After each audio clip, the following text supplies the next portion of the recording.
Tonight's greatness in barbecue entertainment is partnered with the Briscoe Ranch Cook-Off at the Crossroads, the Barbecue Store, Chupacabra Throwdown, Team Cosmos Q Products, Bull Printing Wraps and Graphics, We Branded Promotion, Texas Oil Dub, Team Rectel, Texas Original Charcoal Company, Navy SEAL Danny Dietz Memorial Classic, Texas Chrome Heroes Foundation, Pinkerton Pit Barbecue, Mr. King Sharpening Services, Smoke and Magic, the All Fired Up Cook-Off, Laredo Roofing Solutions,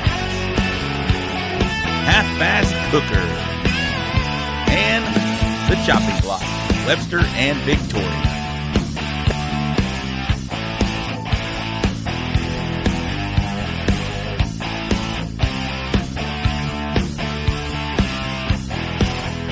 Friends are alcoholics and competitive.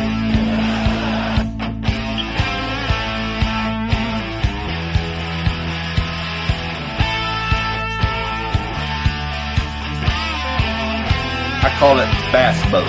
Bass boating? If you ever seen a bass boat go down the water and everything like that? Oh, and he nailed it. Oh, shit. Hashtag bass boat. Hey, we got any more beer in here?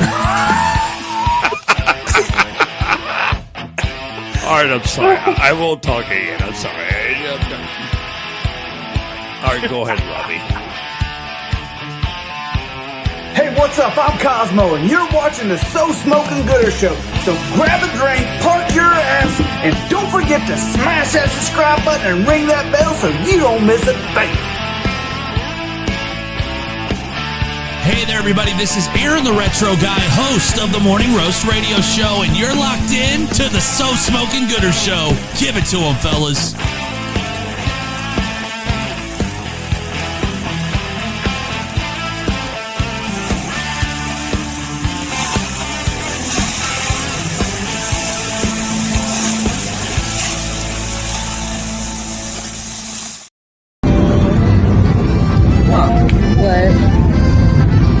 I wonder if they have this sugar-free.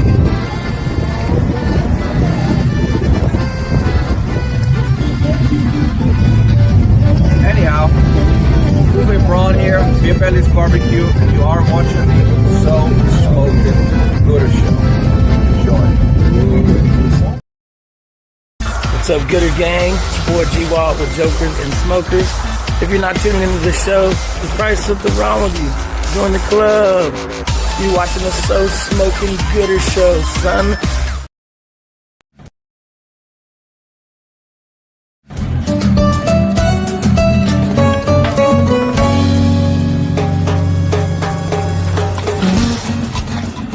This is Cesar Mejia with Smoking and Toasting Barbecues, and you're watching the So Smokin' Gooder Show.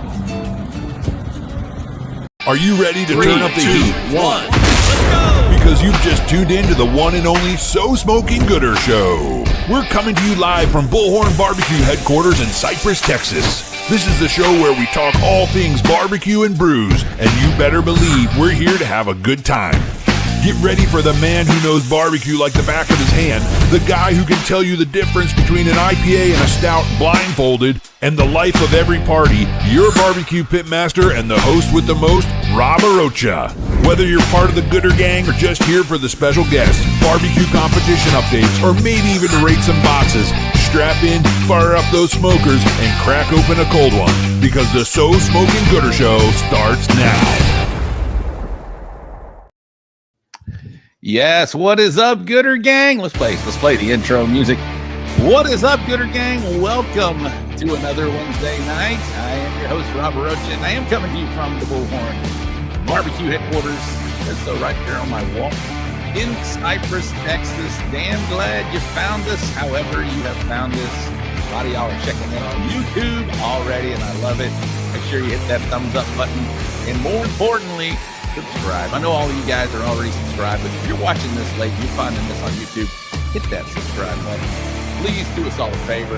A lot of you guys are on Facebook as well, and one of y'all is on Twitch already. We're going to give some shout-outs to the Gooder Gang here shortly, but we got a jam-packed show, another jam-packed show. Shout-out to our guest last week, Mr. Brian Fox from Just Smoking Around, and Greg Minotti from Drop Time Smoke. That was a lot of fun. If you stuck around to the very end, I apologize for what you saw.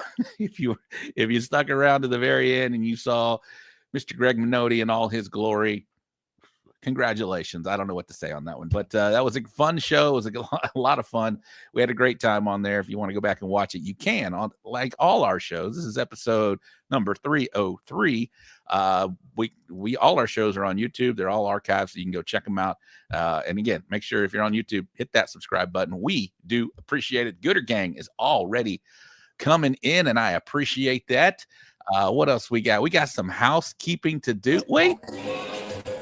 I thought I was going to be alone. Producer Ty. I didn't even say it. I am solo tonight. No Eddie. And Ty is in. No Eddie? No Eddie. Just me tonight, bro. Where are you at, Ty? Oh, wow. I just wanted to check in. I just got here to the place, so just listening to the music and taking in the vibe for right now. But I just want to check in with you, Rob. Well, tell everybody where you're at, bro. I'm in Cabo San Lucas on a little trip. So that's why I'm not on the show tonight, but I wanted to check in with the Gooder Gang. Bro, I'll hold it down for you. Oh, man, look at you. That's the life, bro. That's the life. I will hold it down for you, Ty. I promise you. All right, he's checking out. Thanks, Ty. All right, Bubba. All right. And, yeah, no Ty tonight and no Eddie tonight. It is just me. It is old school. We're going to do this.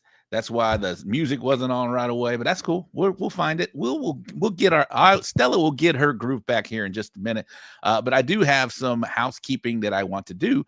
And again, I said it last week, and we've already been approached. The response has been tremendous. Thank you, people that have reached out to me. Thank you to our people that are going to re-up as well. 25, 26 sponsorship opportunities. The spots are open. We can talk to you about this. Again, we go from July 1st all the way through June 30th. So we still have 2 months left on the 24-25. But if you are interested in sponsoring, being a part of this show, you guys know what we're all about. We talk barbecue. We have fun doing it. We entertain. It's a great show. It's a fun family show, except for last week with Greg's photo.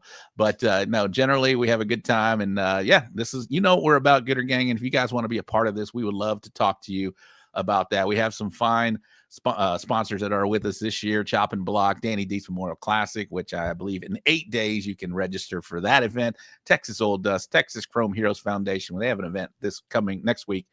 Texas Original Charcoal, of course, the Briscoe Ranch Cook-Off at the Crossroads, Smoke in Magic, Cosmos, Q Products, Pinkerton's Pit Barbecue, the All Fired Up Benefit Cook-Off, Mr. Keen, who will be at the Texas BBQ Bash this weekend, South Texas BBQ Bash this weekend, the barbecue store in Hempstead, hashtag where you go to win, my cook-off team at Houston, the Half-Fast Cookers, Laredo Roofing Solutions, that is Los Milagros Q Crew as well, and of course Julie over at We Branded Promotions. So we talk about, you see their logos, we talk about them throughout the year, we invite them to come on the show. If you want to be a part of this, pretty cheap, it's pretty reasonable per show how we break it down. But send me a message, rob@bullhornbbq.com, and I would love to talk to you or reach out to me. You can call me if you have my number, whatever it may be. We'd love to chat. We've already had a nice little since I mentioned it last week, we've had quite a few people actually reach out. So I'm not going to be a huge list, but we would love to talk to you regardless. So, all right, again, 2025, 2026 sponsorships are now open. Please call and talk. First come, kind of first serve type thing. So, all right, guys and gals, we've got, like I said, a jam-packed show for you tonight. We're going to have Mr. Rod Gray with Pellet Envy when he was cooking, but now he is the CEO of the KCBS Kansas City Barbeque Society. We've got something to talk about. He's not quite in. He was in, but he went away. But I'll get him on back here in just a minute. And then we're going to have Collin McElrath with the South Texas BBQ Bash or the Texas BBQ Bash. But while I'm waiting on them, of course, we got to give a shout out to the Gooder Gang, already deep in Daddy Dutch Barbecue. What is up? Carlos Calzada, what is up, my man? Mr. Keen, like I said, he'll be in at the South Texas BBQ Bash. Teresa Edmondson, that is Miss Redheaded Cooker. Who we got? The Dude Barbecue, what is going on? ZZ Top Fan in the house. Nicho Erdondo, what's up, my man? Larry Vaughn checking in from North Jersey today. That Oil Money, that's Kyle. What's up, everybody? Chase Vincent, that is I'll Tell You Later Barbecue. Sean Trainer, Bottoms Up. So there I was scrolling the interwebs looking for a fake barbecue internet show. Yes, there you found one. Johnny Mag's in the house. What's up, Gooder Gang? Twisted D, what up, homies? And you too, Rob. I'm the only homie here today, unless you're talking to the Gooder Gang. Mark Suarez, yes, I think he will be in Lampasas this weekend, where I will be. Wes Reed, evening, Gooder Gang. Look at all these YouTubers. I love it. What's going on? Serge, what's up, Gooder Gang? Hashtag Bullhorn Worldwide. Sam Demerit, RGC, big RGC. I'll say your name a little later in the show. Lucas checking in from across the pond on the other side of the world. What is up? Thanks for checking in. We've got rumor has it someone watching tonight signed up for the CBA in Rhode Island. All right. I wonder who that was. Maybe it was Los. I have no idea. Pits and Me Off Barbecue. What is up? Stephen Williams. Hello, Stephen. How are you? Jen Lee, evening, Gooder Gang. David Cano. Steve Quint, what's going on? Hello, Gooder Gang. Let's go. Bobby Delgado. What's up, guys? That is Quattro D. Drum Smokers. Martin Ty Cobb checking in from Cabo. Guys, if you want to send in boxes for the Rate My Box, we are going to do that a little later in the show with Collin. So send them to me if you have me on Facebook, Rob Arocha on Facebook. I will get some. I've got 2 already in. Miss Tasha, how are you? Renee Sanchez, what's up? Uwe Braun, you got the opening today, my man. G Walt, also got to know what's up, fuckers, Gooder Gang. Yes, subscribe to the YouTube and smash that like button. Thank you, ZZ Top Fan. I'll make you my moderator over there. Little Gringo in the house. What's up, boys? Ricardo Nieto, Melody Vinson, Lance Bracco, AJ George with the big GC this past weekend. Samantha Cherry. Hello, Miss Samantha. How are you? We got who else we missing? Who am I missing? Jen Lee, need to update my logo. Did you send it to me? Send it to me. If I don't have it, I will update it for certain. Eric Arnold, I think I'll see you this weekend, brother. Chef Tung in the house from Cosmos. What is up, Chef Tung? G Walt for Coco host. Chris Herring, what's going on? Corby Simpkins, Bobby Stewart, Firebox. Let's go. Who else we got? Jimmy Savage, Shingon Barbecue. There's Manny Moreno. What's up? Matt Casper, how are you? Aaron Cruz. Think you got Rosnicki, Gacho, Kevin Hernandez. Man, I love you guys. I love all of y'all. Shaler Chapa in the house. CB Barboza, Dirty Smoke, Rusty Junk, Robert Michelle. All right. Sent it to Ty, so she'll let it slide. Yes. Yeah. Didn't send it to me. That always send it to Ty. He'll get him on for certain. Okay. That's the Gooder Gang. I love it. 60 plus in already. And we're going to get our first guest of the evening. This guy is a multiple world champion. He is a KCBS Team of the Year. He's been on all the barbecue shows. We're talking about the current CEO of the Kansas City Barbeque Society. We're talking about Mr. Rod Gray in the house. How are you, sir? I'm good, Rob. How are you? I am great. You look good. You sound good. Now you got your thing working. Storming here a little bit, so there might be some background noise from some thunder. But it's doing okay. Good. It's doing all right. Good. All right. Well, welcome back to the show. I appreciate it. He said I will not be clicking my pen this time. I will not. Dennis Butterworth busted me. As soon as he came on, he said, whoever's flicking that pen, it was me. Okay, well, if you want to take the blame for that, I'll let you, because sometimes I do the habit too. So it's just a little tick or whatever you want to call it. But well, welcome back, man. I'm always honored to have you on. This is great. We had you on and we talked about doing a president's kind of roundtable, but we're on to talk about something very important to the KCBS, right? You want to jump into that, and then I have some questions for you about you as a pit master, my man. Yeah, I asked to come on. Couple of things. I want to give a shout out to a couple of our KCB events in Texas. We've got the Red Raider Meats Barbecue and Ribeye Cook-Off in mid-August, and then we follow up with the Navy SEALs Danny Deeth Memorial Classic with Jen Sewell down there about mid-September in Waller. Two really great events. Honored to be KCBS sanctioned events. Happy to have them. Love coming to Texas when I can get there. But what I came for is our World Invitational is coming up here. Starts 1 month from today on May 23rd. Registration was scheduled to close tonight at midnight, but staff talked about a little bit. We could use a few more teams. We're down a few teams. And it's a really great event. And so we're going to extend registration through May 12th. We have over $80,000 in prize money this year. Wow. 3 days of competing. We have a really cool new ancillary category called Anything Molasses. Grandma's Molasses is going to have $7,500 in prize money paying 10 places deep for an Anything Molasses category. Any recipe you want to submit that has molasses in it. First place is $3,000, one category. Pretty cool. Pretty cool. Still have the holiday distillery cocktail category, which has always been a blast. This year it's bourbon. Last year it was vodka. And then we also have this public facing side where we're going to do some things with some barbecue for people to sample through a People's Choice, and some great music, some demonstrations, cooking demonstrations with some great people, and live music and food vendors and a beer garden. And we're going to have a blast down there in Lebanon, Tennessee, Memorial Day weekend. But if you were on the fence and thought you missed the opportunity by not getting in today, we're going to give it a few more weeks of registration to see if we can't catch a few more teams to come on out and have some fun with us. That was $80K in cash and prizes. Is that what you said as well? It's $80K in cash plus prizes. Plus prizes. Yeah. We at KCBS, when you see the prize purse listed, that's the cash prize. We don't count trophies or anything that goes along with it. That's cash. That's good. That does confuse some people sometimes down here. Yeah. It does. Yeah.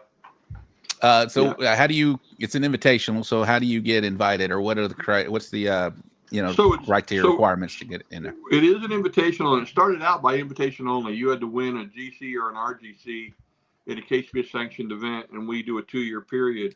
But what people don't realize is we have an open contest on Saturday that anyone that's a KCBS member can enter. You don't have to be invited, and that also includes this year new Cooking Friday night. We have a rib one meat, a chicken one meat, and this Grandma's Molasses, Anything Molasses category. That's open to absolutely anybody. So you can roll in on Friday, cook some stuff Friday night, cook again on Saturday. Really have a full weekend, even if you haven't qualified for our invitationals, which turn in. Those two turn in on Sunday. The Masters Invitational and the Backyard Invitational turns in on Sunday. But we have tons of space. We have great power. It's the Wilson County Fairgrounds, which is home to the Tennessee State Fair, and everybody there is going to have 30 amp power. Some will have better, but mostly 30 amp power. And there's plenty of restrooms close by. There's showers in those restrooms. It's really a great facility for a barbecue contest. And if you haven't been there, it's worth coming. There's a couple questions already. Chingo and Barbecue. So if somebody wanted RGC and a recent contest of an eligible to enter the invitational, are they eligible to enter? So we have a cutoff, and I think the cutoff might have been February 28th of this year is your cutoff.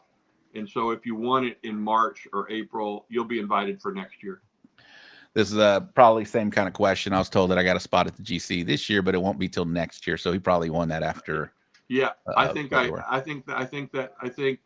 G-Walt called in to get that information from us. But yeah, that was a late win. But you'll be invited next year, and we hope to be even bigger and better next year. Wonderful. Same place, I hope. I hope it's back at the same place. That's what our goal is. I've heard great about that. Great reviews from that venue. It's apparently very nice, and y'all have a pavilion and whatnot. It's a perfect spot for it, from what I understand. It is a great spot. Smoke on the Shores. Eric Cantrell and Jason Cole have their event at the same exact location. In fact, they're responsible for bringing this event down to Lebanon because they have such a great event there, and they help us a ton. So we're in good hands with those guys. So we feel organized and we're excited about it. It's a great spot. I'm really happy to go back this year. Wonderful. All right, guys. So that's going to be May the 22nd weekend is the actual event. So let me get those dates right before 23rd through the 25th, Rob. There you go. 23rd to the 25th in Lebanon, Tennessee. Still time to register. You have a couple more weeks now. It's extended through the 12th, I believe. Is that what you said? Yeah, we're gonna extend registration through at midnight on the 12th of May, which is a Monday. Yeah, and that gives us enough time to make sure we have all the right judges in place and do all the right things for the event a couple weeks later. But yeah, even if you're not invited to the invitationals, there's still 2 days of cooking there with lots of prize money. Come down with a great bean recipe and put some molasses in your beans. Probably do already. And Jen's already selling her recipe. Apparently, she's like, "Who wants a prize-winning molasses baked bean recipe?" She will split the winnings. See, she will split the winnings. All the KCBS events in Texas are well regarded. You just had Cedar Park. That was also one that's been around for a number of years now. It's not a new event. Red Raider Meats has been around for quite a number of years as well. The Danny Dietz now, I think we're going on year number 3. KCBS. Yeah. Jen's great to work with. I made it there the first year. I couldn't make it down the second year, but I hope to come down this year for it. I really want to get to the Red Raider event. I hear such amazing things about that event and the way they put it on and how enthusiastic everybody is. I'm proud to be associated with that event. And yeah, Cedar Park was in April. I think Brad Leininger snuck down there and stole one out of Texas that weekend, about 40 teams. But I hear really great things about that. Scott and Debbie Spray were the reps for that event, and they're great people. Man, talk about Brad real quick. That guy he's 9 already this year. That guy he can sneak in anywhere and seems like he can rattle it off. Yeah. You've been on those kind of roles back in the day.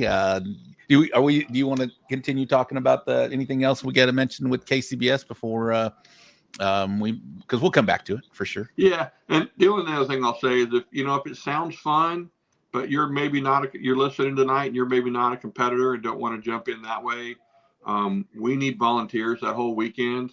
Come out. We'll put you to work. It won't be hard. It'll be fun. You'll be around barbecue people, and it'll be a great time. So that's another way you can get involved if you want to, because we need lots of help for the public facing side on Saturday, but in a fun way. We're not going to work anybody like a dog. We're going to have a good time. Yeah, 100%. Quattro D, RGC in Cedar Park. All right. Yeah. Well, then if you did that, you are eligible. Next year, you're in. You'll get your invite. Plan to come same weekend next year is the plan. Lucas is so it is RGC and GC to get entry. They have a few KCBS comps over in Australia, so he might try a little bit harder to win. Yeah. Those guys are invited too. Absolutely. Come on over and cook. I tell you what, Rod, I do an upcoming event segment each and every show. So I go into every, the main ones that we cook down here, the CBA, IBCA, Lone Star Outlaw, and I do KCBS. Up until this coming weekend, it has been doable. You got 3 or 4 events, 1 or 2. But it feels like now, boom. I think there's probably 12 events this weekend, or maybe more than that across the world going on in KCBS, and then it just seems to grow and grow. So I just finally put y'all's website down there and said, that's too many for me to type out. Just go ahead and check it out. My social media person is out on leave, and so I'm doing the Monday morning 700 Club, 350 Club, 180 Club posts. And I got a break last weekend because on Easter weekend there was just that contest in Michigan that Brad snuck up and won. But I looked at this weekend already, and it is going to be a full slate. I'm going to have a lot of work on Monday morning. Yeah. The season's rolling now. It is, and like I said, it was doable, manageable for me to put the upcoming event segment. And then I saw this weekend, I was like, I'm just gonna put their website up there.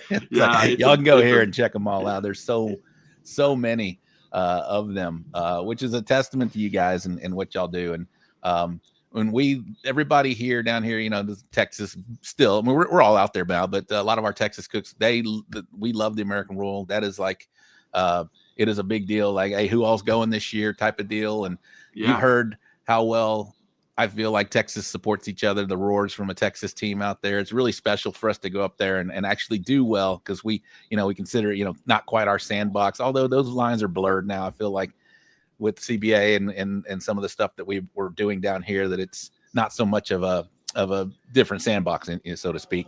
But we love that event. Talk about the American Royal and what that means to KCBS, because I know it's y'all's crown jewel. It is. We consider 4 majors in the country. Memphis in May. Well, it starts out the season with Houston Livestock, and then Memphis in May, and then the 2 finals are the American Royal and the Jack Daniels, and of course we sanction those 2. And the Royal's the world's largest barbecue contest, and I visited there in 2000 and started cooking it in 2002, and that's the one I always wanted to win, especially the Invitational. It's a great event. It has a lot of history. We're very proud of it, of course. KCBS is proud to be a part of it. What I think is really cool, Rob, is that more and more teams come up from Texas now and cook that event and do really well at it. They don't just cook it. They don't just show up. They show out. Lots of people leaving with hardware from the Royal and taking it back to Texas. Yes, sir. Absolutely. Yes, sir. Yeah. So, okay. The American Royal. Yeah. You said that. So y'all do sanction the Jack, but it's not, is it, they're their own kind of thing, right? They have their own special kind of twist to it, or not? We sanction it, but it's a competitor series, meaning it's invite only. So there isn't an open side to it. So you have to qualify for everything there, but it's KCBS rules with a couple of twists, an extra piece of chicken, and maybe some different turn-in times. But it's all KCBS reps that are down there doing the work, and it's a KCBS tabulation system. Can we go back to the Royal? Yeah. When I was just visiting there was a team out of Texas, James and Lola Rice, and they were kicking butt at the American Royal. So there's always been great Texas cooks. But I remember the days when Johnny Trigg, Jamie Gear, Mike Davis, who was from Oklahoma, and Ronnie and Michelle Wade would set up their motorhomes, and they'd put them on the outside of their edge, and it almost made it, and put their pits on the inside. It made a compound for these 4 teams, and you didn't venture in there unless you had a reason to go, because it didn't feel all that friendly. But it was so cool to see those guys set up like that. And so there's been, and Ronnie and Michelle have had great years at the American Royal too. So Texas teams have always come up here and taken home some Kansas City money and some Kansas City hardware. We pride ourselves. We love going up there and trying to do well. There's a question from the Gooder Gang. Why do judges and reps, I don't know, this is an opinionated question. Why do judges and reps see comment cards as such a hassle? Maybe that's an opinion from him. Yeah. I think that's a perspective, but I get that perspective. And I'll tell you, from a judge's perspective, some judges want to fill out a comment card for every entry they sample. So they're filling out 6 comment cards per category. And they feel it's almost like their duty, and they don't care what the score is. They give those scores. And then you have judges who think it's a bit of a burden. And so they adhere more to the rules of, if you give a 6 or lower, you need to give a comment card. I hear people say, I don't care what score I get, I want a comment card with my food. If I get a 999, that is my comment card. I don't need to read anything about it. You loved it. So I'm not sure that comment cards necessarily need to be given in all categories at all times. But hey, if you're up to the task, go for it. From the rep's perspective, realize that when brisket turns in at 130 at a normal contest, let's say, they receive those cards starting at about 145 and through maybe 205. A lot of times they have awards at 3 or 330. So they need to input all that data. They need to double check all that data, do an audit on it. They need to print everything out. They need to go. They need to check all those sheets. And then if you have to sort and add comment cards to all of those individual sheets, it's nothing more than a time issue, in that some contests have a certain time they have to have awards. And as cooks, once turn-ins are over, we start cleaning up. We're ready to go to awards, and we're all packed up. We're ready to get in the vehicle and head down the road. And so the reps are under a time crunch, I think, and they don't want to let people down by being late for awards. And I think they value comment cards. I mean, we're going to use them both days at the World Invitational, even though we're under a bit of a time crunch for our awards both days. But we'll have them, and I think they're valuable. Sometimes I've seen some ones that aren't valuable. I don't think the reps or the judges are being malicious. I just think they think they're adding valuable information. But telling me my stuff, I can't think of one. I've seen some funny ones. I can't think of one that's worth repeating. But I've had one that tastes like pizza. Yeah, see, in what regard? I mean, pizza has a lot of different flavors, so I want to know what it was. Yeah, I'm with you, but there are some great comment cards too, some very helpful comment cards. And there are, and I think once in a while. I hardly ever got any in my days, by the way. I don't know why. People all around me were reading their comment cards, and they just didn't have comment cards for me. I don't know if I was cursed or I was lucky or what the deal was, but. Because you had all them 999s, like you said. Yeah, I don't know about that, but I had a few nines in my day, I guess.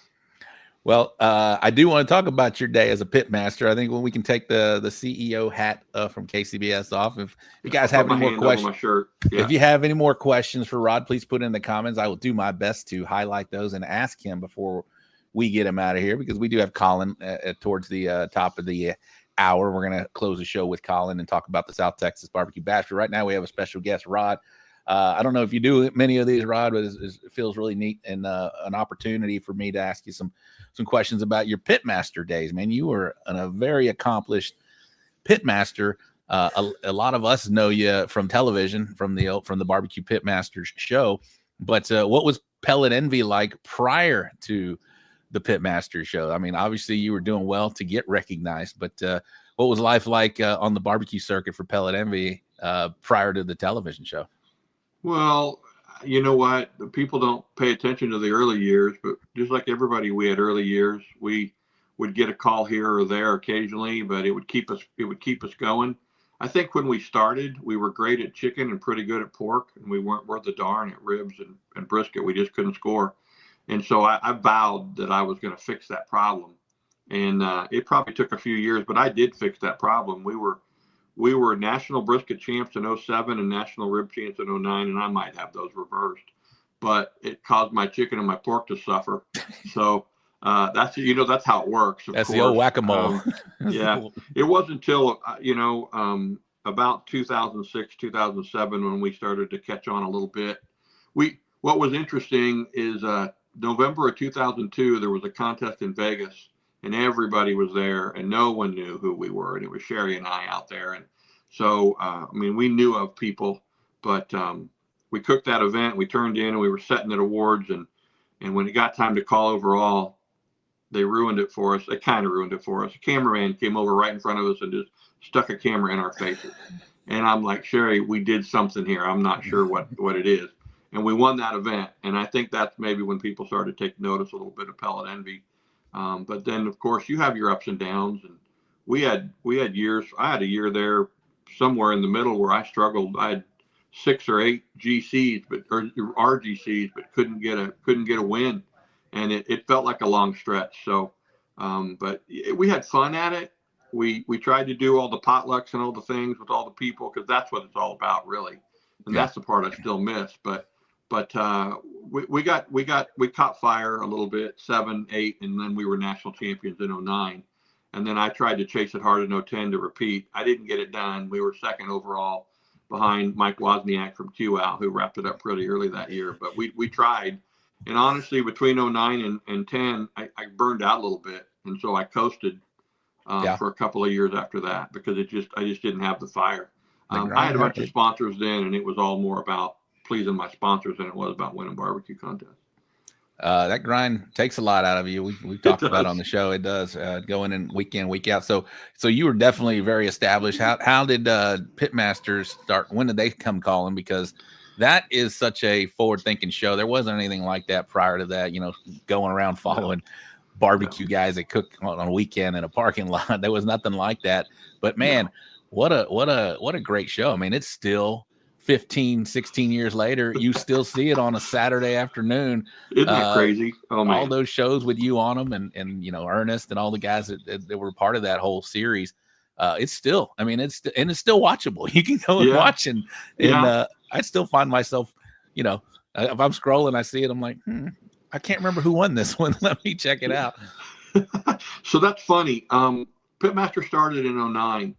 And John Marcus was the mastermind behind it. And John was in television and had been very successful. And he found barbecue and he thought it was just amazing. And he befriended the right people. And he and Johnny got pretty close pretty quick. And that show was in 2009 and everybody submitted for it. And John gave me a call and said, "Hey, Rod, I've got good news and bad news." And I said, "Okay, John, what's that?" And he said, "Well, the good news, no. The good news is we're taking 7 teams. The bad news is we slated you number 8. And he said, "But if you'll follow us around the country at the events we're going to pick, we'll fit you in." And I said, "John, I don't think I can do that. It's July or it was August maybe. And I'm leading for the national championship, KCBS Team of the Year." And I said, "I really need to keep at it." And so I didn't follow. I went to the first one. We were all out in Nevada at a casino. That's the one where Harry Sue's hanging onto his tent and screaming because of the weather.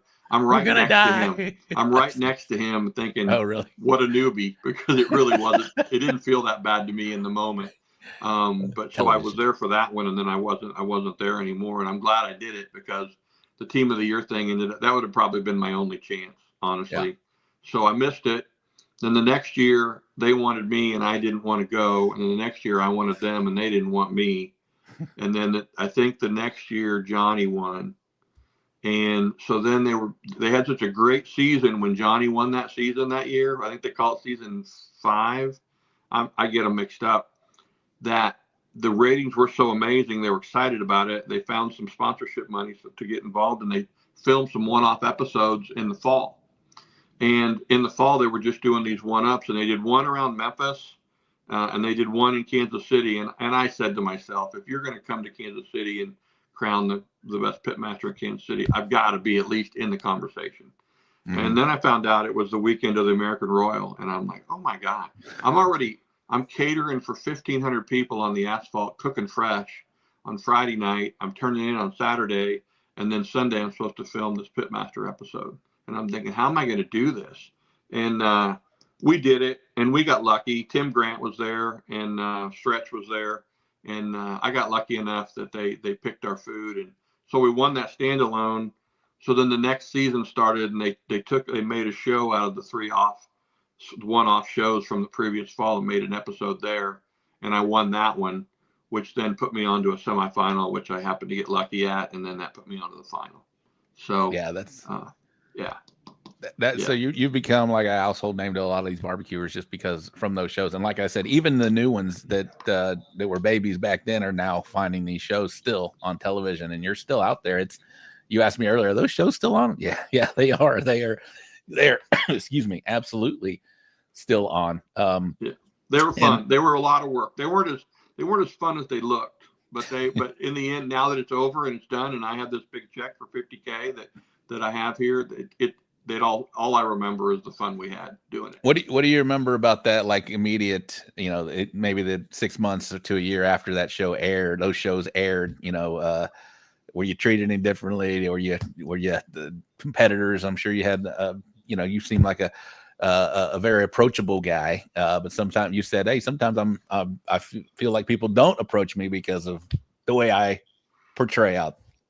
So on the circuit, I like to put my head down and do my work and not, I was mostly by myself. So I like to focus, doing 4 categories, turning in every 30 minutes and being by yourself. And I've developed a reputation for not being approachable, which I did. When I cooked, I wasn't disappointed because it meant that I could get my stuff done. Right. Mm-hmm. But now looking back on it, I wished I had been had appeared a little more approachable in the moment. But a lot of it was that I was just focused on getting my stuff done. I still get those comments. I don't look at social media all that much, but I saw one 6 months ago or so ago saying how arrogant Rod Gray is.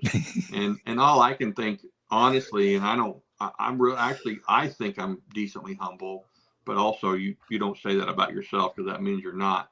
But I just thought if the guy had ever met me, I don't think he would say that. It's looking at something from the outside in and not knowing any detail. But anyway, but afterwards, yeah, I'm gonna tell a secret on Johnny. Johnny used to get organizers calling and begging him to come to their contest, and they would give him whatever, not just free spots, but beyond that. And I don't know anybody else on the circuit ever that got those calls. So after we won Pitmasters, we did get a few of those calls because, you know, the shows were still airing, they were re-airing. I'd won my year, and so there was some of that. I will tell you the biggest thing that probably happened from it is out of the blue, I get a phone call from a major grocery chain, and I mean major grocery chain, second largest in the world, wanting to put my products in their store. And at the time, I had so little knowledge. I didn't know that didn't happen that way. I didn't know that you fought to get a time to go present your stuff to some buyer, and then it was a big long process. Here I had this company calling me saying, would you be interested? And so we did that for a few years. It about ate us alive because it's not meant for the faint of heart or for the small guy to be a part of that. Anybody who's been in it knows it, but there were some things that came from it. That's for sure. I think most of the success of my rub and sauce, Eat Barbecue, I think was catapulted by winning those shows. Honestly, I think I was exposed to more people, which meant I had more sales in the beginning. And I'm hoping what they found out was that they really liked the product after the fact, but they bought it because they saw me with it on a TV show. That's how it started. I did want to, so we're going to get to your Mount Rushmore before we get you out of here and your barbecue homies, because this is going to be interesting. But I did want to touch on your rubs. Those things have been in a lot of people's arsenals for quite a number of years. Most powerful stuff is one. The other, oh my God, I saw it here just a second ago. The other is, I'll help you. I'll bail you out. Zero to hero. Golly, I loved that one. I have not loved, I don't use them so much in the comp game, but those things, they were like I mentioned, they were in everybody's arsenal back in the day. Those things were, that was the it. Those were the it rubs. And of course you had something else as well. My sales I have sweetness too. Sweetness is, for anybody who doesn't know, sweetness is 0 to hero with no MSG in it. And if you tasted both of them, you would never know that. Believe it or not, taking MSG out of a rub really changes the personality of it. It made that sweetness rub a little more onion and garlic forward. Rob, I'll be honest with you. When I took this job at KCBS on my first day, one of the staff said, "Why are you here?" And I said, "I'm here because I think I need to give something back to KCBS for all KCBS has done for me all these years." That's awesome. And they said, "Oh, well, good, because a lot of people come to KCBS to promote themselves." And it was in that moment I said, I'm never going to cross those lines to the best of my ability. I'll never promote my products or my brand that I've built while I'm at KCBS. And as a result of that, I haven't done so well marketing my products these days, and it's caused sales to drop. But I still sell a lot of product to a lot of places, and it makes me proud that even after 3 years of being at KCBS, or nearly 3 years, and my stuff is still going pretty strong, even though I've done a horrible job of promoting it. It's a great product. If you guys don't know what we're talking about the Eat Barbecue line. I'm sure you can find that at the barbecue store, or all of your main barbecue, provisional stores. They have it. They carry it. It's in a white and black bottle. It's got your face on it. Eat Barbecue. Some great products for sure. Okay. I did give you the heads up about the Mount Rushmore and what we do here. And I told Rod earlier, I was like, Rod, your name comes up quite a bit on other people's Mount Rushmores, especially people in the north of Texas, but down here for sure. Like I said, you're still on television down here, so you've inspired a lot of people just to start and get into this sport. So I don't know if that's a compliment or not, because you cost a lot of people some money doing this thing. but you definitely have inspired that of you being on television. And I did like your arrogance on the television. That to me is like, man, this guy is fucking good. He knows what the he's got. He trusts his stuff for sure. So I did like watching you and do your thing. And I did have one question before we get to your Mount Rushmore. What is this thing doing right now? It's sitting somewhere in Travis Clark's storage. It's where it's what it's doing. I miss it. You know, until I let that pit go to Travis, I'd never parked in a garage as an adult. So your pit did. that pit had a spot in the garage. So Travis has it. He may not remember it, but when I made a deal with him, the deal was that I have the right of first refusal. If he ever wants to get rid of it, I want the right to buy it back. Does it still look the same? To my knowledge, it does. He took it to Dallas for some sort of a rodeo TV deal, and he put his sign on it, but it was still that Camaro green color that Jeff Spurgeon painted for me so many years ago. Beautiful color. Yeah. And it's probably due for a paint job. And if I had to do it over, I'd do it over that exact color. I wouldn't change a thing about that color. People recognize that pit all over the country. So yeah, hey, we love that color on this show too. So we do. It's a good. You talk about those shows, Rob, really quick. Yeah. If anybody happens to catch the semifinal, it was shot in Lee Summit, Missouri, and I cooked against Stump and Robbie Royal. You know, Sherry and I knew when our food was good, and we knew when our food was bad. And so at contests, you know, if you don't get your name called, if you cooked enough, you know you had the right food that day. And other days, you know you didn't have good food and you get your name called. So it works both ways. But if anybody watches that show at the absolute very end, we didn't think we had a great cook. And we cooked venison. We knew we were the worst of the three in that category, but we were hoping that our brisket would hold us. The brisket points what we cooked there. And at the very end, you watch as they call the winner. Over my shoulder, you can see Sherry plain as day, and she mouths, I can't say it on your show, but she mouths, holy, and you can see it plain as day because we thought we were going home, absolutely going home. So, yeah, and I have other behind the scenes stories that are funny, but I know we're running up against the time limit. You're good. We got time. We got 10 minutes, man. Well, give me I'm going to tell you your one best more behind story. the scenes story, please. This is my best story. So we go to North Carolina to cook the finals. You know, I know it's Lene Oxley and David Bosca. And I know David's a great cook, and I know Lene's been battling it the whole way. She's from the Pacific Northwest. And so we get there, and we know something's up. We don't know. What nobody really knows is at some point there was like a master list of possible meats to be cooked. And the network of cooks kind of shared a little bit what had been cooked, so you knew that was probably eliminated from your episode. But we're going to Tryon, North Carolina, a contest where KCBS has grandfathered in whole hog to be included in the points. So you know, you don't have to, you know what's coming. So we get there, we know it. We didn't know that we were going to be given Lang smokers. And we were given Langs. We were told we wouldn't be cooking on our own equipment for that. We did cook the rib category on that equipment. And Ben Lang was there. Ben's a great guy. Ben came over and one by one gave us a rundown of the pit and how to cook on it. And anyway, two things happened. We cooked ribs, and I had been watching a lot. And in the first two episodes, you get sequestered. So you submit your food, and then they judge somebody's food, one of the three, and then they bring that person up and they film the whole reaction part where they give them comments. Right. And then they judge the next one. So it's an hour later. Whatever you turned in has been sitting for an hour. And then they judge the second one. And then they judge the third one, which has been sitting. And I might be exaggerating slightly, but it's been sitting a long time. A while. So we get to the finals, and they tell us we're going to cook ribs, and the winner, that will determine the order of turn-in for the hog. And so we cook these ribs, and I lean over to Sherry and I say, hey, we're going to overcook our ribs. We're going to overcook them to the point that they're really soft. So if we don't get to go first, slot 2 or 3 is enough time for them to firm back up and probably be pretty good. Well, we're mic'd up the whole time, and they're listening to us whether we're on mic or not. So sure enough, we turn these ribs in, and they decide they're going to judge all 3 right then and there. And Melissa Cookston says something to me. It's on the show about me being a very cerebral cook or something like that.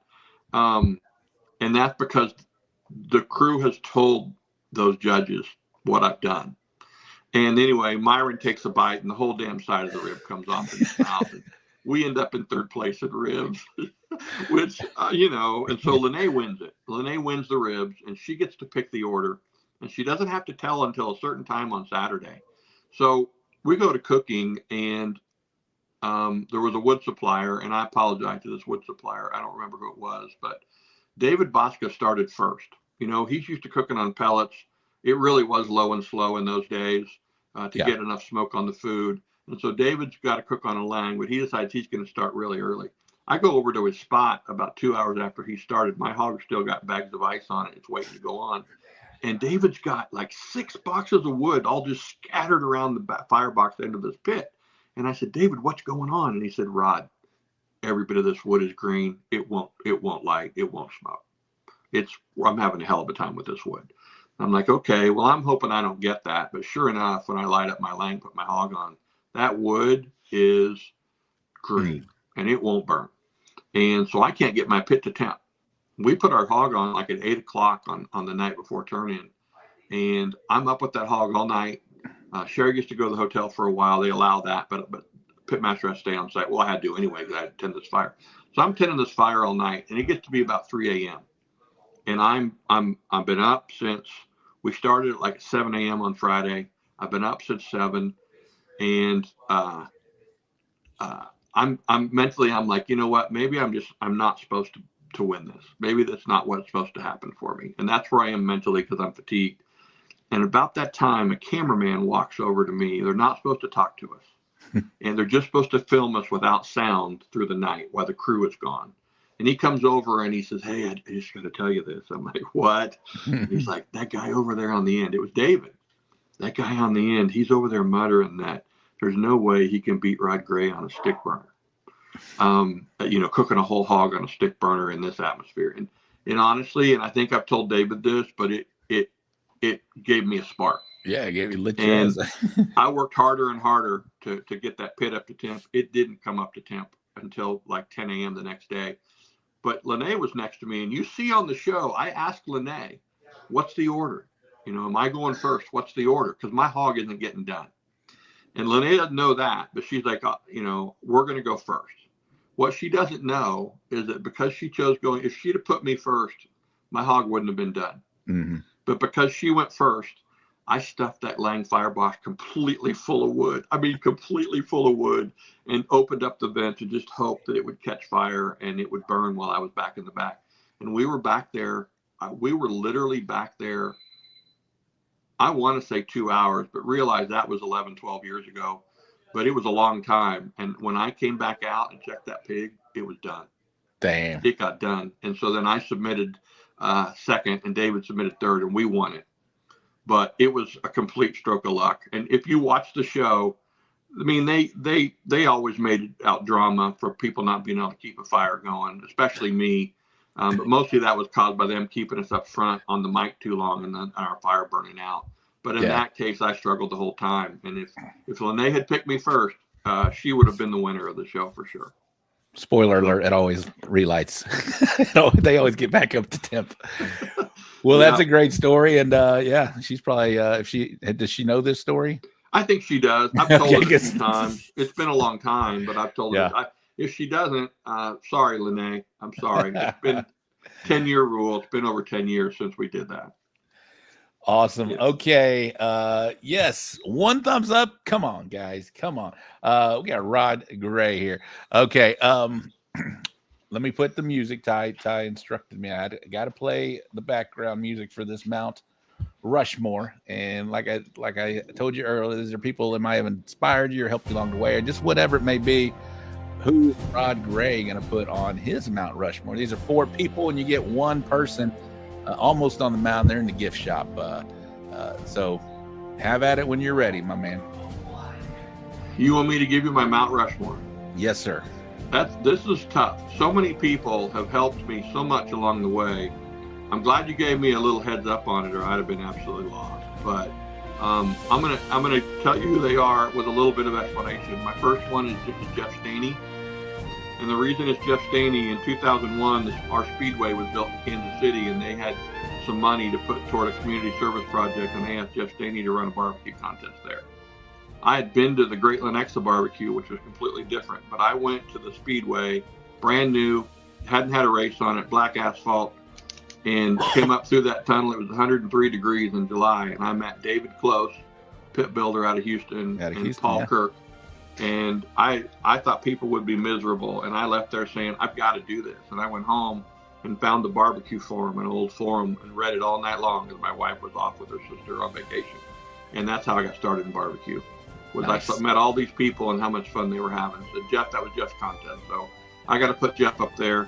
100%. And this is a homer pick, but I got to put Johnny up there. Johnny and I have been great friends for a lot of years. And I learned a lot from Johnny. And when I bought my first, we called them gear pits. They weren't Jambos. They wasn't a business yet. I pushed it out every Sunday and cooked on it after cooking a contest on Saturday. And Johnny called me one time and said, damn it, hook that thing on. Let's find a contest halfway between you and me. You pull it down there, and I'll help you run the fire, and you'll cook on it. Well, we did it. He didn't help me a damn bit. First time cooking on it in competition, and I won on it. And so, but Johnny was an inspiration, as he was to a lot of people, and he's a good friend. And so, yeah. And Jamie Gear's got to be on my Mount Rushmore. His pits are so amazing.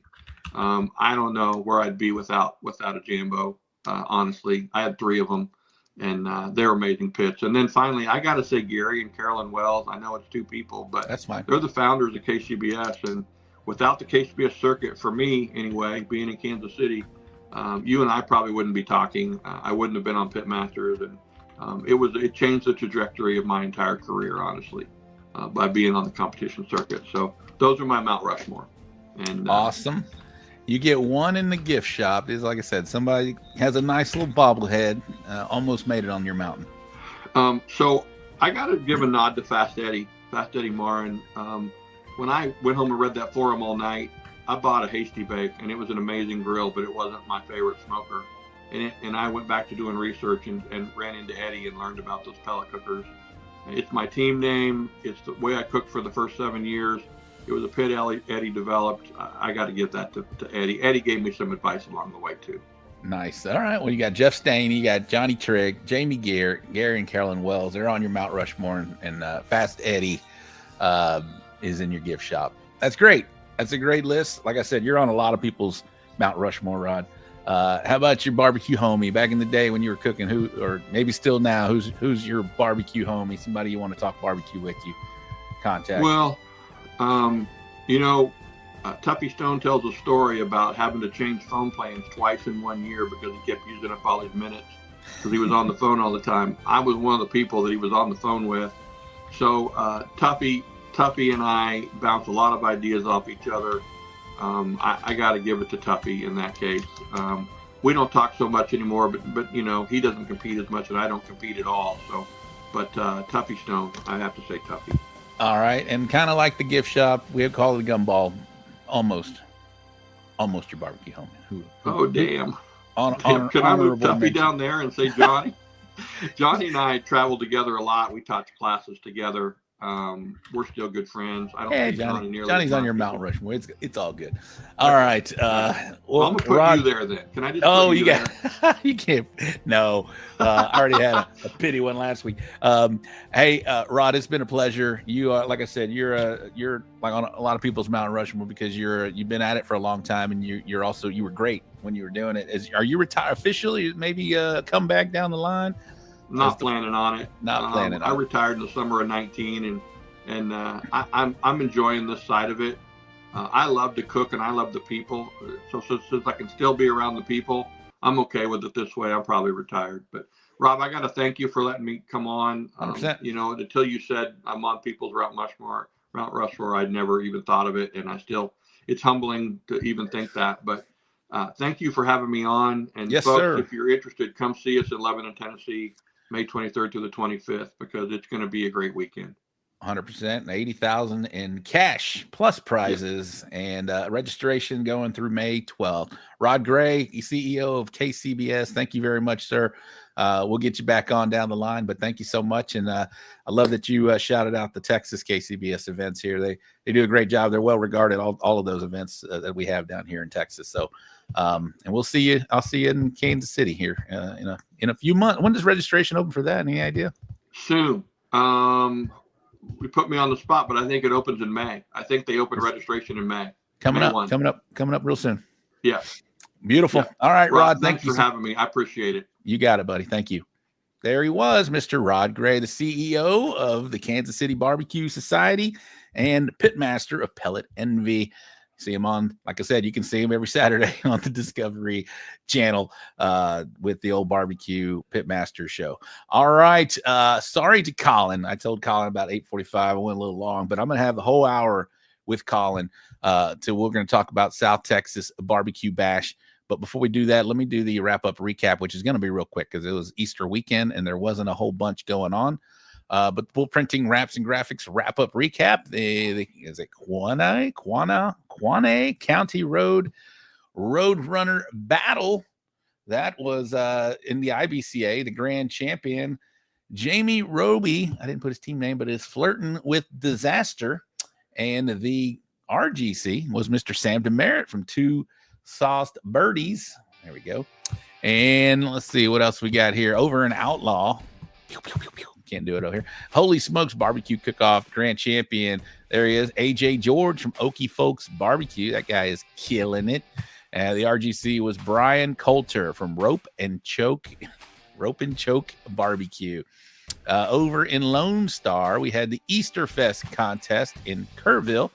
The grand champion was Scott Rain, and the RGC was Phil Breeden from LC Barbecue. And over in KCBS, the GLBBQA Spring Fling, the grand champion we just talked about, Mr. Brad Leininger getting basted.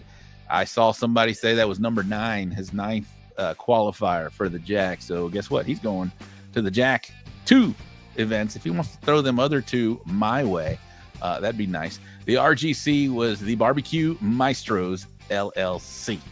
All right, that's going to wrap up the Bull Printing Wraps and Graphics wrap-up recap, and let's do the Briscoe Ranch Cook-Off at the Crossroads upcoming events segment, sponsored by Briscoe Ranch Cook-Off at the Crossroads in Uvalde, Texas, December 13th. And why do I still have that date? I will tell you the dates in just a second. That is December 12th and 13th, 2025, this year at Uvalde, Texas, the Briscoe Ranch Cook-Off at the Crossroads. All right, this weekend, lots of events on tap. Last weekend, there were only 3. This weekend feels like 23. The Bishop Wild Horse Desert Cook-Off in Bishop, Texas, state championship. These are all in the Champions Barbecue Alliance. We got the Rayada Roundup and LTX Barbecue Cook-Off. That's where I will be in Lampasas, Texas. You want to come hang out with me, come out to Lampasas, also a state championship. We got the KZ Jamboree Cook-Off and Benefit in Wharton, Texas, state championship. And we got the 70th annual San Jacinto Festival in West Columbia, Texas, state championship. And we have a private event. We're going to learn all about this event coming up here real soon. South Texas Barbecue Bash. That is in Karnes City, Texas. Okay, over in the IBCA, we got the 60th annual Freer Rattlesnake Roundup in Freer, Texas. That is a state championship. We got the 2025 Buda Lions Country Fair in Cook-Off, Buda, Texas. We got the Bob Wills Day Barbecue in Turkey, Texas, state championship. We got the Freestone County Go Texan in Fairfield, Texas, state championship. We got Hogs at the Point in Channing, Texas, state championship. And we got the Papalote Volunteer Fire Department annual cook-off in Sinton, Texas. That is a state championship. And we got the Smoke on the Water Port Neches, Texas state championship. Over in Outlaw, we got the German Fest cook-off in Munster, Texas. That is also a state championship. And in Lone Star, we got the Barbecue and Goat cook-off in Goldthwaite, Texas. That is a state championship. And over in KCBS, they have many. Like I was telling Rod earlier, that is their website, kcbs.us. You can go check out all of their events coming up. But there are many. All right, that's going to wrap up the upcoming event segment, sponsored by the Briscoe Ranch Cook-Off at the Crossroads. Make sure you plan to attend that in December 12th and 13th. It's a great event, wonderful event, lots of teams out there, and on average 160 teams plus. Venture over to Uvalde. It's one of the kickoffs for the CBA season. It is a who's who and a big reunion for a lot of us folks where we get to spend time with our barbecue fam out there. All right, shout out to Wade and his wonderful crew. They're the 3-time CBA event of the year. And they're going for 4 in a row. We'll see how that goes. Keep up the great work, sir. She's talking to Mr. Rod Gray. Little gringo, that is the link to sign up for the KCBS World Invitational, kcbs.us. There you go. Thank you, Rod, awesome ambassador of barbecue. Yes, much love, Rod. Yes, always good to listen to a barbecue OG. Absolutely. All right. Well, we're going from an OG to he's not a rookie anymore, but he's new to the circuit in our circles here. And we're going to talk about a promoter that's doing wonderful things out there with his Texas BBQ Bash. We're talking about Mr. Collin McElrath.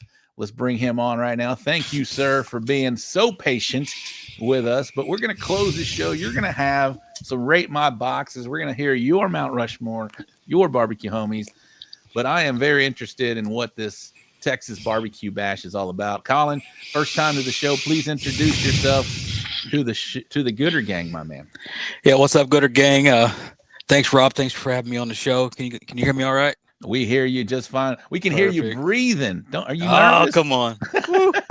No.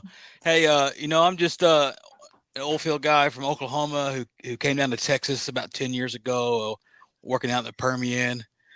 Just a 2 or 3 generation oil field worker and blue collar guy, and grew up in the oil patch and farming and ranching, cooking on charcoal grills growing up, smoking meats, and got down to Texas and was working, and the oil field got slow during the pandemic, and we decided that we were going to do some cook-offs at work, and had a rib cook-off, and through that exercise, we decided we were going to try to feed this community out here in Pyote, Texas, out in West Texas back in 2020, and help the communities through a free event, and host this event. And I was going to cook in it too. Originally, all of us were, but then we figured out that non-sanctioned event, and what are the chances if I won that thing, that we wouldn't be doing it again next year, right? That people wouldn't be happy with that, so.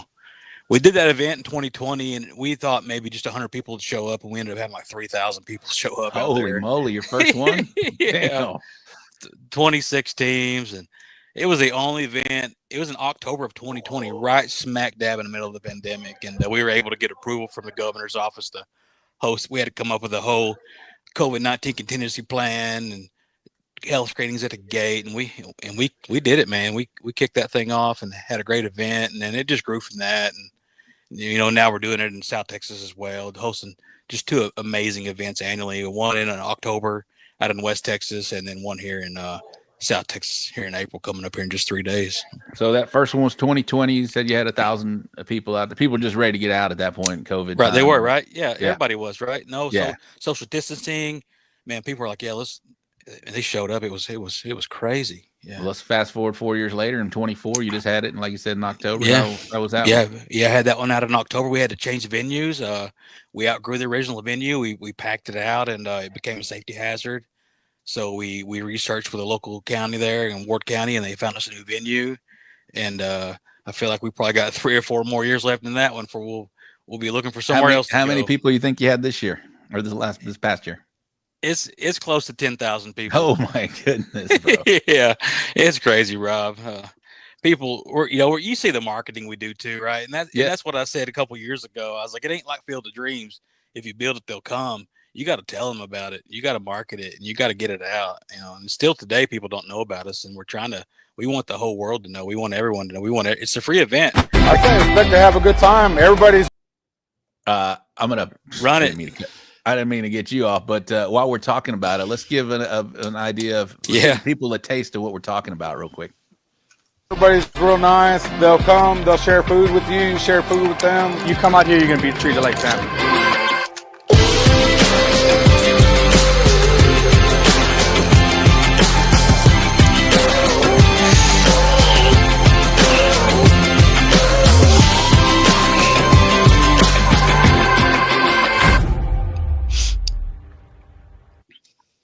Bro, that looks awesome. That looks like a ton of fun.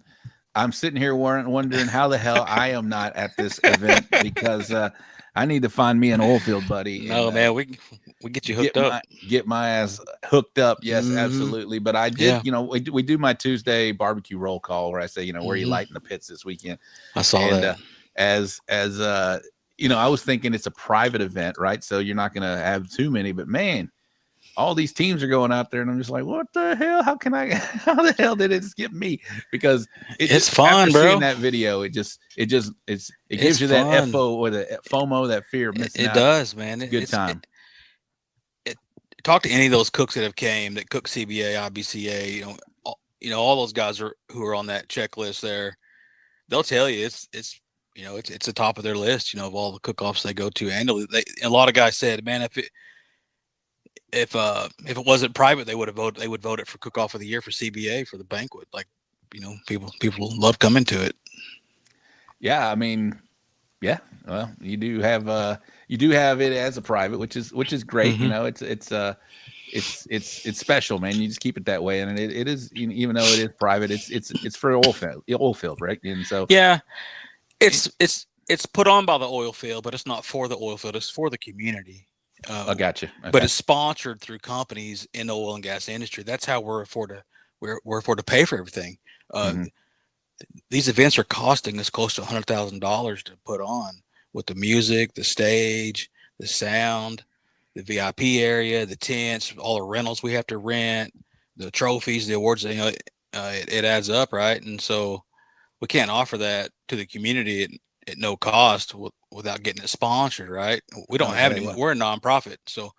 And then in turn, once we offer this event to the community, everything's free. You come to the bash, free to attend, free music, free food, free beer, free water, the petting zoo, the face painting, everything's for free at this event, which is unheard of. It's because it's prepaid for events through sponsorships. And whatever money we have left over after we've funded this event, we donate back to local charity. And last year in West Texas, we were able to donate back $50,000 to. My goodness, bro, you've got a machine going there. That's awesome, bro. Yeah. And that's so people go out there free of charge. And like I said, you got stuff for the kids, you got stuff for the adults. Car show. That is so. What can you expect as an attendee? And then I want to ask you, as a cook, what can you expect? But as an attendee. As an attendee, you show up, you come, have a good time. You expect to come and just have a time of your life. Walk around, bring your family, check out the car show, volunteer to judge barbecue, check out the petting zoo. We got a little kids catfishing pond for the kids, catch and release pond. That's a big draw. The kids love catching those fish and putting them back, and that's free. It doesn't cost $5 or anything or $10. It's free. That's a wonderful event. Community event, and they've got y'all got food and drink and everything out there. I imagine. Yeah, so that's the big part, right? When we came up with the idea to do this back during the pandemic, there was food poverty was a huge issue. Then there was elderly people who were afraid to go to the store because of, fear mongering and whatnot. And we found out there were some local families that were struggling, and some restaurants were feeding them whatever food they didn't sell for the day. So we came up with the idea to do the cook-off, but how do we help the community? And this is the really unique part about our event. And some comp cooks struggle with it because we do people's choice, and that's where we feed the public. And that's really, and it's the backbone of the event is that public engagement, especially for the oil companies. The service companies can come out and they can put up their tents with their company's name and fly their flags and engage the community, right? It's a good PR for their communities, for their companies, for the engaging. Every cook team is required to prepare and serve 250 to 300 single serving appetizers to the public. And the public, we use QR codes like CBA, and they get a chance to vote. And whoever collects the most votes gets crowned the people's champ. Oh, that's awesome. That's and those cook-offs I talked about, those ones that are unique, that are different, like we don't, that aren't cookie cutter like we're used to doing each and every weekend. This seems like a different one. So you're asking the teams out there. So let me ask you, what can you expect as a team if you're going to go out there and be a participant in this event? What are these teams cooking for, like their sponsors and stuff like that, and then also for the public? It sounds like. Yeah, that's correct. Yeah, cooking for their sponsors. So you'll have a company come out and set up the 40 by 40 cook spots. They'll come out, bring their pit, put up their tents, bring their family, bring their coworkers, or bring a team. You can make it like a company outing. A lot of team building exercise for your company. A lot of companies do that. And then set up shop. And originally it came through back during the pandemic, we had to do single serving a no touch event, right? So we set up like a trade show, almost like a table, and the teams would set the food on the table, and the people would come out and pick it up because it was no touch. We've eliminated that now, but we still kind of have that same structure where it's just that single serving appetizer. It's the most amazing food too. People take it serious. That's great. What time of the day is this done? Is this also during the contest, or it is during the contest? The gates open at 11, and People's Choice usually starts getting fired up around noon, and then voting is at 5:30. So it's about 5.5 hours of slinging apps to the public. So you need to bring some extra hands with you. That's right. Yeah. Right. Exactly. Party. Yeah. Yes, sir. And have a good time. Yeah. That's awesome, dude. I'm excited to hear about all of it.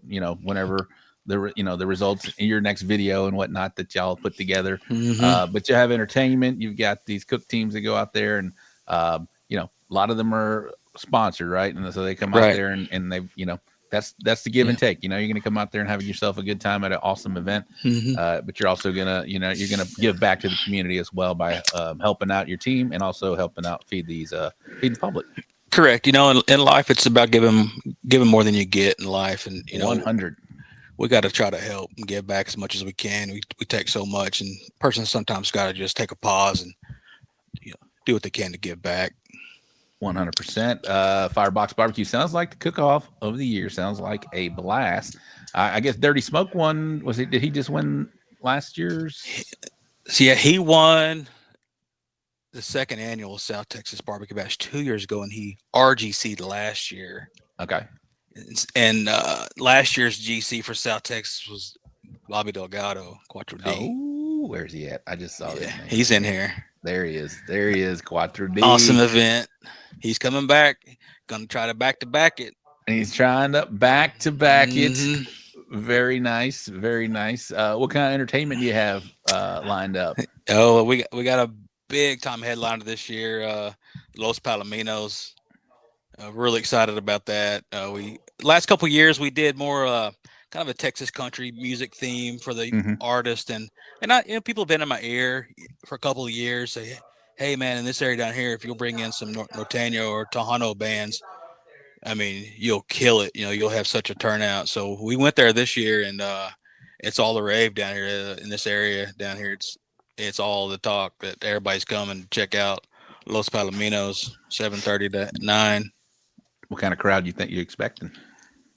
We got every sheriff's department personnel going to be there at the event. Nice. Very nice. Big crowd. Nice. Yeah. Well, we can circle back. If you guys have any questions about the Texas BBQ Bash, if you are a team that it doesn't have a spot out there, what's the best way to maybe approach to find a team that's willing to bring you on and have you as their cook?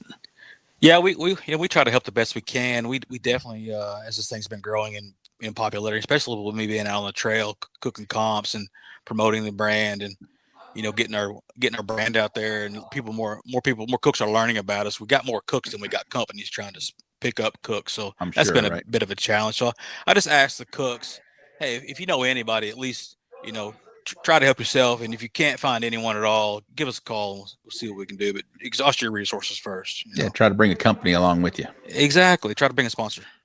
There you go. Yeah. What's the sponsorship for this? So sponsorship packages start at $1,000 and it goes up to $10,000. Okay, but if you wanted to sponsor a spot with and have a team out there, $500. Oh gosh. Yeah. It ain't breaking that bank. It ain't like you should have said $5,000. Exactly. Get in. We don't make it difficult. Yeah. And we don't have big cash payouts. No, we don't. We're a nonprofit, and we're trying to raise money for charity. We're trying to host this event for free and still have money left over to donate back to charity. We run a really tight budget. Us who run it, we're project managers, and we bid and quote everything out, everything we need. We get prices for it, and really trying to, not overspend on the event. And that's how come we don't have Kevin Fowler or Wade Bowen headlining. It's not that we can't afford those guys. It's just if we spend money on those guys, it goes less to the that's charity. Right. And we're not selling tickets at the gate, so it makes it real difficult. It's a free event. So if we ever started, charging admission, then we could probably do that, right? Because the ticket sales will help pay for the big time artists, but we're a free event. So we're, I guess, capital limited with that. Right. Yeah. Well, it sounds like a wonderful event. Like I said, I'm excited to see the turnout, see who wins this thing, see all the sights and sounds from the event, because the ones that I've seen already look amazing, and I'm sure this is just going to get bigger and better, especially when you're down here in South Texas. I know the West Texas is a big deal. Yeah. But I think you're going to have some major crowds down here in Karnes City. We're excited about it. We got our committee elected for this event. I finally got around. It was just 3 or 4 of us running this whole thing, and as it's growing, and then it came to me a lot of stuff. It's just like I became like this roadblock. It's like I can only manage so much, and like I told myself I got to get out of the way. We got to get some more people involved. Let's get the committee elected. Get some people to take ownership of it, and that's where we're at now. And Kyle Hernandez, that Old Money Barbecue. Mm-hmm. He's our executive director on the board. Oh, nice. Joey Machado, he's on our South Texas Barbecue Bash committee. We're excited to get Joey on board with us and bring some of his insight and expertise with events and his experience. Yeah, it's right. So it's a good one. Building a stellar team, and then we're going to do the same thing for the West Texas Bash. Get a committee built out for that. And then that's with the hopes of, me and Kyle and a few others, we've been brainstorming about doing a Texas Barbecue Bash, which, when I can get these batches committed out where I'm not having to do so much of the daily grind on them and exhaust so much bandwidth on these 2 events, that we can focus on a larger scale open cook-off somewhere here in Texas. Yeah, so this one's coming up this weekend. A little too late to get involved if you wanted to cook or whatever, but that is this weekend in Karnes City. That's the one in the spring, and then they got one in the fall in October. Yeah. And that's in West Texas. Is that the venue changes, or where's it going to be this year? Yeah, it's at the Ward County Sporting Complex in Monahans, and they just put down $1 million worth of asphalt out there for us last year. It's a marquee venue. It's got plenty of space to grow, and we had a great time there last year. Blew the roof off of it. It was amazing. Monahans, Texas. Monahans, Texas. Yep. Let me look this. It's about an hour west of Odessa. It's west Texas. It's west of Odessa. Yeah. Okay. But it is right off I-20. It's just I-20 west, and then it's I-20 runs right through the middle of Monahans. So it's not. You don't got to get off I-20 and drive another 2 hours to get to it. It's right on I-20. So it's just in and out. It ain't that just bad. Just a little 9 hour. Mm-hmm. It's not a big deal. I live just south of Oklahoma City, so. Okay, I thought you were in West Texas. So you're in Oklahoma City. Yeah, I live in Oklahoma. Yeah, that's where my home address, my permanent address is up in Oklahoma. I heard that, but I thought you might have moved over and discovered since you're down here, God's country down here. I figured you had already moved. No. All right. So you are cooking now. You started in 2020 doing it with the boys and whatnot. And, when did you decide to throw your hat in the ring and start doing this thing we call competition barbecue? I know, right? So I've been cooking my whole life, and backyard style cooking. Right, grew up on Kingsford charcoal and Larry's seasoned salt, a lot of Lowry's, right? How do you say it? Lowry's, Lowry's. I thought you said Larry's. Larry's. Larry. I'm an Okie. That's how we talk. Salt. Lowry's, seasoned salt on everything, right? So grew up cooking backyard, and I got into barbecue bash, and held our first annual West Texas Barbecue Bash there in 2020. I never even been to a comp before, and oh wow, yeah, right. Never. When we came up with the idea to do it, immediately like, hey, we got to name it. We need to get a logo. We need to start promoting it. What about judging? Like my father, he's from Coleman, Texas, just south of Abilene, Coleman County, and San Angelo. My uncle Dwayne lives over there, and we're real close. And I knew all my whole life growing up in Oklahoma that my uncle Dwayne down in Texas, he was a comp cook, car shows and owned a body shop, and he was a comp cook. And so as soon as it came up with the idea to do the bash, I was like, I'll call Uncle Dwayne, and him and Aunt Luann will come run the judging room for us. Like they've been cooking Lone Star IBCA since sometime in the 80s, as long as I could remember. So we brought them over, and they ran the judging room, and went from there. And I guess it was probably it was first part of 24. I built a pit, an offset out there in West Texas, and had it out in front of where I was staying out there when I was at work, and started cooking on it and really started getting that thing dialed in, and it was sending CB Barboza, Dirty Smoke. I was sending him pictures of my food and whatnot, and then he was like, as months would go by, he was like, man, when you gonna your food's starting to look, it's looking good. Like, when you gonna start competing? And Kevin and Bobby, I talked to those guys, and just Kyle Hernandez, and they're giving me a hard time about it, man. When you gonna? I was like, oh, well, then finally I took that pit and I got it put on a trailer into last year, July, August, and I said, well, it looks like I ran out of excuses now. So here we go, Well, not long, and I met you at the Briscoe Ranch Cook-Off at the Crossroads. That's right. Yeah, so Joey introduced me to you, and you did well there. I know you got out of your chair. I got in my chair a few times there. Yeah. Got lucky. You got lucky. I wouldn't say that, but you're saying that. But that is a true barometer of how well you're doing. Thanks. That contest. I feel like that all the top teams, most of the top teams are there in Uvalde that weekend. To get out of your chair at all is amazing.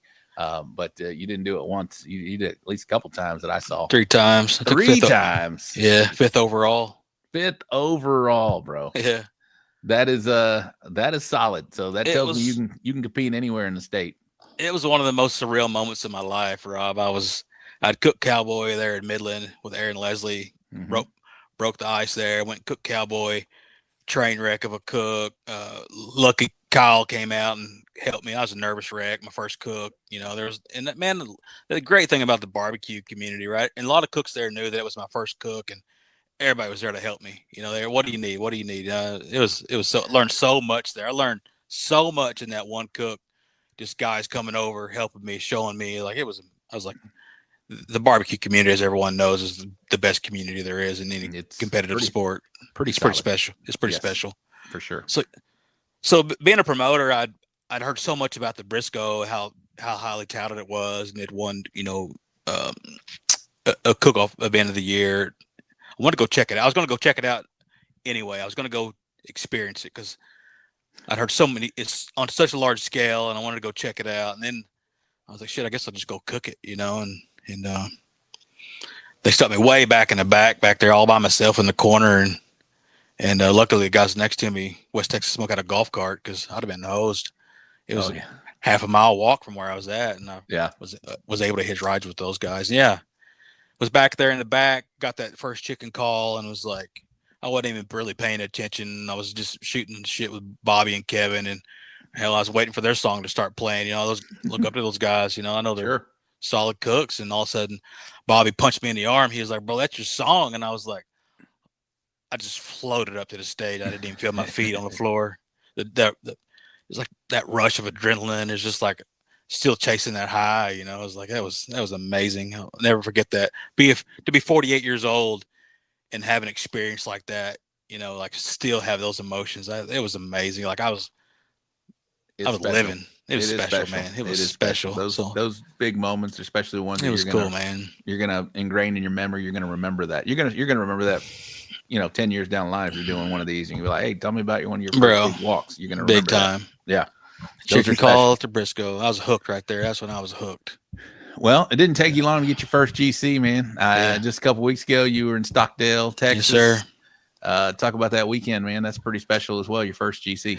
And congratulations. Yeah, thanks. I remember saying your name on the show, giving you some claps for Collin. Man, I felt like I'd been getting chicken and rib calls pretty consistent, and that was the 3 meet in Stockdale, and I've been struggling with my texture on my brisket from the very first cook. I've been struggling getting it done, and the judges were killing me on I felt like the appearance was decent. I was gaining on that every cook. I was really getting the appearance, the boxes dialed in, and watching the Soul Smoking Gooder show. I mean, getting to rate these boxes on here every week, every Wednesday night helped me so much. I mean, over the past year, I've been watching the show, figuring out how to put boxes together, and man, It's been great, Rob. Appreciate what you do on here on Wednesday nights. Appreciate the kind words, bro. Especially for new cooks, big time. And seeing Eddie on here just murder everybody with those sevens. Eddie. Yeah, he loves it. It was great.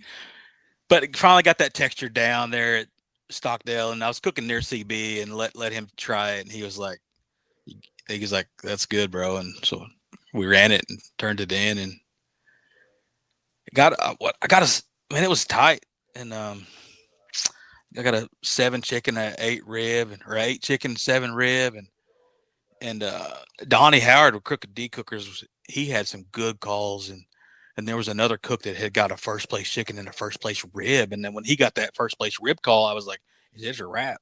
It's over. Yeah. That's GC."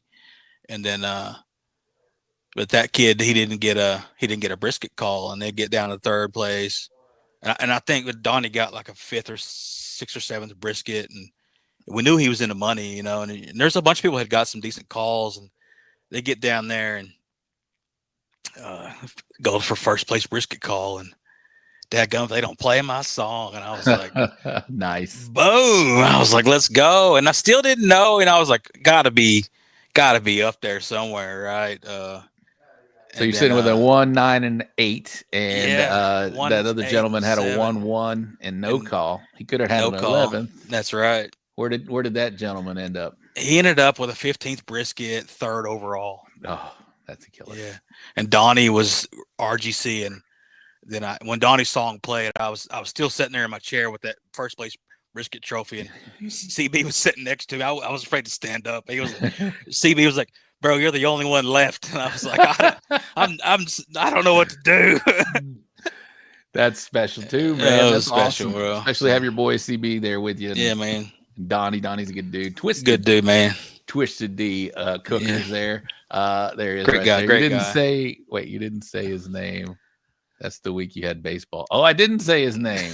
No, I went back. I did go back and do it. Thank you very much, Donnie. Got me the next week. I did get you the next week. I was like, it's the only show I've missed, boys and girls. And this whole year, we're already we're about to hit May. And I almost had to push this show to tomorrow night because we had game tonight, but it got rained out. So we got a show tonight. I'm happy they got rained out because it's going to get postponed to another Wednesday probably.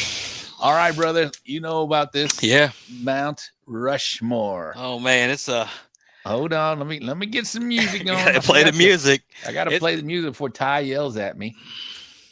And I didn't put his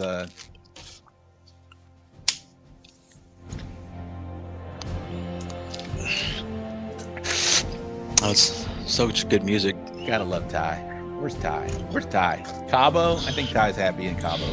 Then at his chair doing the Mount Rushmore and gift shop. All right, Collin, these are people that have helped you along the way, maybe inspired you, whoever it may be. We got a kind of a juxtapose with Rod Gray, who's been at it since 2002, he said. And you starting in 24. Yeah. That's a 22-year difference, and maybe Big around time. Mount Rushmore is probably going to look a little different. But let's hear it, brother. So my Mount Rushmore, the first guy I'm going to put on my Mount Rushmore, and guys that have cooked the bash the first couple of years, they're going to remember my uncle Dwayne Saverance, Hale's Kitchen out of Coleman, Texas. And this guy, he's up in his 70s now, and he retired a few years back. And he cooked all in the 1980s and 1990s. I think he cooked a lot of IBCA Lone Star. Guys who cooked back in the day, they're going to remember Dwayne Saverance. Dwayne Saverance, Hale's Kitchen. Saverance, out of Coleman, Texas, Hale's Kitchen. All and right. And he just gave me 2 weeks ago. He gave me. He retired, and he gave me his 2 Gateway drums that he had cooked on for the last. Badass, dude. He actually put them up for sale, and I was like, no. I'll buy those from you. You're not giving those to nobody else. I'll take those, sir. That's awesome. Keep those in the family. So Uncle Dwayne, and then another guy. Right when I got into barbecue, started doing the bash. I didn't know any competitors, and one of the first kind of who to me was just like I met him, and he was the 2nd annual CBA world champion for CBA, Kevin Hernandez. All right. I mean, my pits are burning. Kevin inspired me a lot, and seeing how he did it the second year, ran the whole thing down and took the world championship. And he's helped me a lot this past year with some techniques and little tips and tricks. He's actually, I give him credit for helping me get that texture right on that brisket and helping me get that thing done on time. Good dude for sure. Big time. I was leaving that thing in the smoke way too long, and he tells me, "You ain't cooking in a damn restaurant. Wrap that son of a gun." Yes, sir. And then this next cook I got to put on the list, and he's the 3-time West Texas Barbecue Bash Grand Champion, 4-time Texas Barbecue Bash event Grand Champion, Aaron Cruz, Cruz Bros Barbecue. That guy, he's been with us cooking barbecue bash since the beginning, and he has kills the bash, bro. And he's killing the high roller in IBCA this year too, #1 in points overall. All right, he's got him gapped, and he's a solid cook, and I've learned a lot, and he's inspired me a bunch. God first, walk last. Love it. Appreciate that. And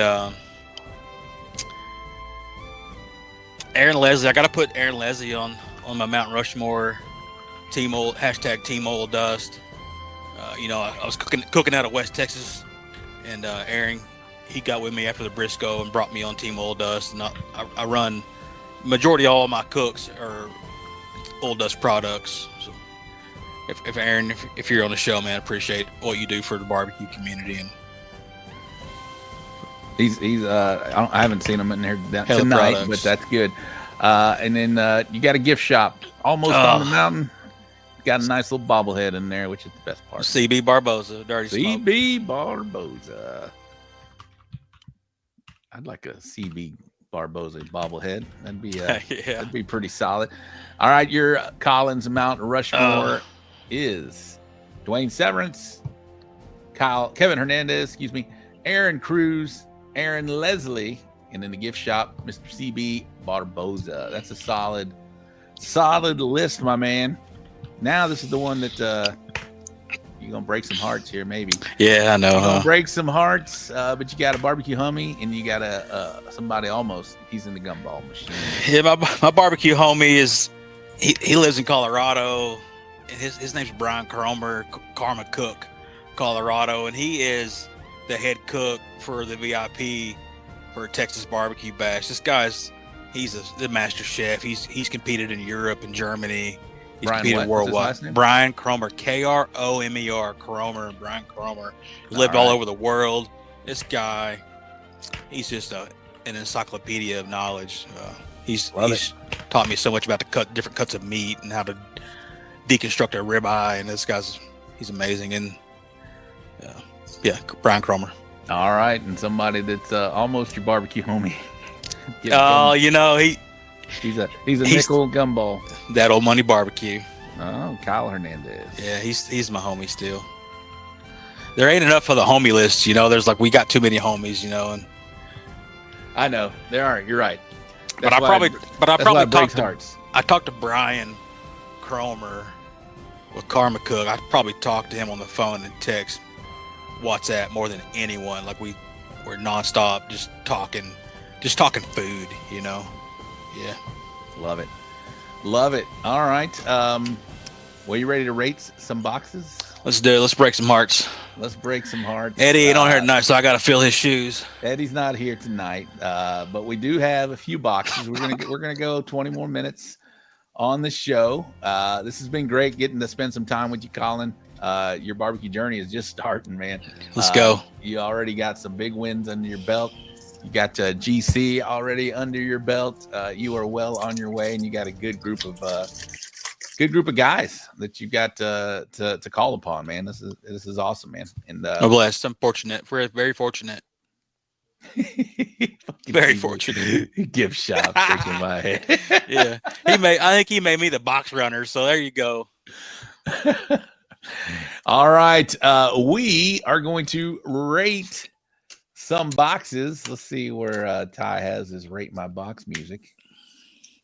We'll just play this. I think that is the rate my box music. Here we go, ladies and gentlemen. These are boxes sent in. I don't even know who sent them in. I really did not look. I just downloaded and posted. So I can be fair and impartial. But that's what we do all the time on this show. Is we rate boxes and we try to give y'all the best advice we can. All right, Gooder Gang, you know what we're going to do? We're going to post a box up there. You have a few seconds to put your score in there. 10 is excellent, 9 very good, 8 is fair, and 7s are poor and personal. First box up is a, hold on, I gotta do, let's get us over here. First box up is a bird box, and there's only 2 of us, so I'll let you go first on this chicken. Don't go yet. Don't go yet. You gotta lean here and look at it. Yeah, let them vote it. Bobby Stewart says hello. Yes, some trays. We got them coming, boys. Hell yes on that. We'll see what's up. Made it just in time to be mean. What's up, Cesar? You led the show, Cesar. 7, Smoking and Toasted. 9, come on, Jimmy Savage. 10, Little Gringo. 9, Firebox. 10, 7 only because I want to feel like Eddie. 9, 9. Most of these are 9s. Couple 10s thrown in there. A little dark, a little hard to see, but Collin, go ahead. Yeah, I'll give this bird a 10. It looks a little dark, but I think it's just a picture. The foil's clean. There's no pooling. It's a clean looking bird. It's not splotchy. Give it a 10. Plump. I will also give it a 10. I can tell it's the lighting inside the trailer, wherever they took this picture. I can see a little bass boating. It's hard to see, but I can tell it's there. I do like the viscosity of the sauce. It's not saucy. It's not too baked in. Damn near perfect. A lot of definition in this bird. I will give it a 10. All right. And that means we both gave it a 10. So, ding, ding, ding.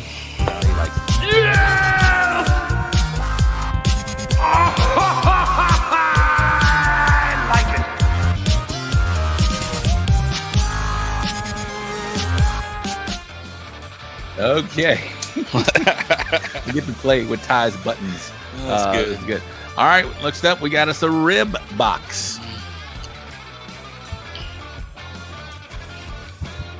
We got poker faces in the house. I will go last on this one as well. I'll let you go first, but not yet. Not yet. Is that music too loud? I think that's all right. All right. We've got... okay, just kidding. That's a 9. Color not appealing. All right, that was on the other. All right, Jimmy Savage checking in. What's up, Jimmy? With a 9. Mr. Keen, a 9. Surge with an 8. Surge, if you gave it an 8, tell us why, please. 9 from that old money. ZZ Top 9. Chase Vincent 9. The Dude a 10. 9 South Texas. Stephen Rosicki 8. Blood Spots and Like Them Turned Around. 9 for Nicho and Firebox 9. All right, go ahead, Collin. Yeah, I'll give it a 9. I think the box is upside down, or the ribs are upside down. I like the ribs turn the other way. Mm-hmm. A 9. Okay. What about the color and anything else? Yeah, I don't mind the color. I just flip them around the other way. I'll give it a 10. A lot of people are commenting on blood spots. I see that in the lower left. I also would flip them around. Yeah. Just exactly the way you have them placed in here, whoever the cooker was, I would just completely flip them around, put those the toenails facing upward, not downward, and then the tips of the rib tips on the front, push that to the front of the box. Yeah, if you flip this 180, it changes the score for me. I'll give it a 9 just of the placement. But I do like the color. I do like the bass boating. I do like the toenails. It's just tough. You see the bottom one is pushing that top one to lean over to the right a little bit. Maybe if you can fix that bottom one, that top one will lay flat. It'll be perfect box. But a 9 for me. A lot of the Gooder Gang is in with the 9 as well. All right, let's go with the next box. What happened to the music? I know what I did. Let's play something else. Let's play something else. All right, the next box we have on the board is going to be... Looks like we got another rib box. I'll let you go last on this one. I'll go first, but let's let the Gooder Gang do their thing. Gooder Gang, let's go quick. Let's go. 8, crooked on the bottom, angled bones. Oh, that was the other one, I think. Blood spot. Okay, here. Hides the spot. Okay, this is the first one in. 9 from Chase. 9, Little Twisty. Twisted D's kid. What's up, Little Twisty? I like that name. Mr. Keen, again, wrong direction. Nope, I'll explain in a second. The light or lack does no justice. 9, can't judge, as hard to see. 8, no bass boat, a little dark. Brisketeers in the house. What's up, Brisketeers? Hey, guys on YouTube, if you're not already subscribed to me, why not hit the subscribe button? And if you didn't hit the thumbs up button, do it now. Smash. Hold on. I'm gonna let freaking Cosmo tell you what to do. I'm gonna let Cosmo tell you right now what to do when you are in here. If I can find Cosmo. Where's Cosmo? Where the hell? There he is, right here. Listen to Hey, what's up? I'm Cosmo, and you're watching the So Smoking Gooder Show. So grab a drink, park your ass, and don't forget to smash that subscribe button and ring that bell so you don't miss a thing. Thank you, Cos. I appreciate it. All right, I said I would go first here. I like the color. This picture is not doing these ribs any justice. It's dark and it's shaded. It's definitely outdoors with some shadowing here. I will still give this a 9 because I think it would look good. But yeah, the position, the position isn't flipped. Jimmy said the same thing here and here, but these are all toenails facing downward. I think I would also flip those around. So I'm going to give it a 9. Yeah, same here, 9. Yeah, they do look dark, and I think it's the picture. I think with better lighting, they're probably a better looking rib. I don't like the toenails down like that either. I like to flip them around. 9. All right. I wish Eddie was here. They might be Eddie's ribs. I don't know. All right, let me pull this down, and let's do it. Ty does. Let's delete. All right, the next one, it looks like we got us a brisky. Box. Definitely non-sanctioned because there is no foil on the bottom here. That's fine. We don't judge foil. Well, some people do. But we are judging the meat here. I'll go first. Collin, you can go last in us too, but let's see what the Gooder Gang chimes in here. 10. Pretty solid looking box. All right, Collin, you're up. I'll give it a 9. They need to do a better job setting the sauce. It's a little bit sloppy in the back there, and probably add a little bit of au jus on those front slices. Kind of wet them up a little bit. 9. All right. Somebody, little twisty, 8 to 9, a little dry is what he said. Everybody else is a 10. Twisted D, 8 symmetry, great, but looks dry. A little twisty, corrected. It's a 9. I'm gonna give this a solid 10. I think this looks great. I want to try this. I can see why y'all are saying a little dry on the front, but man, I don't think that's dry. And I like the setting of the sauce there. It looks fine to me. 10 for me. Almost. I was ready to pull the great box out there, but nope, we can't do it here. We can't do it. Collin gave it a 9. All right, let's go. Sorry. Let's next box. Another bird box. Got us another bird box. Also outside with shadows, but we can see what this is. We can see what this one is right here.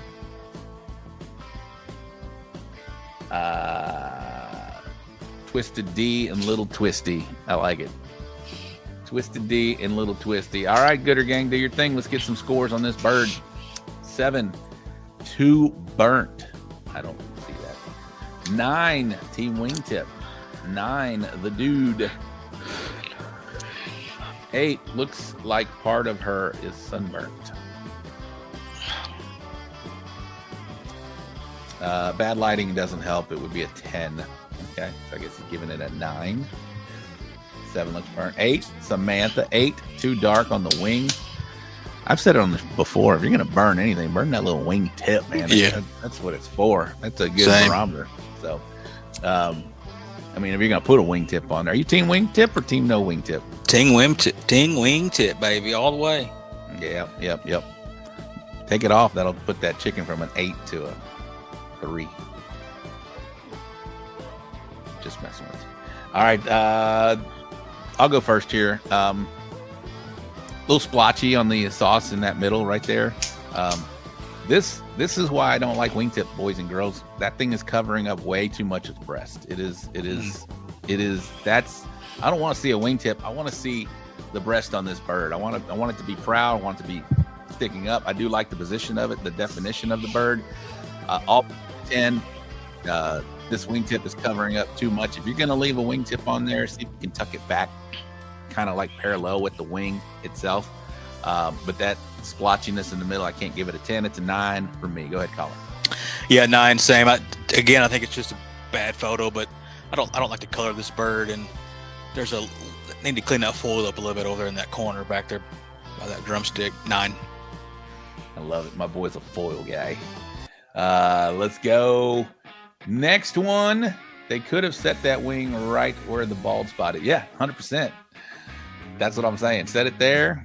It would have shown the breast, and I wouldn't have seen that blotchiness in that wing. Or better yet, cut it. All right, next is going to be, let's see what we got here. Next is going to be,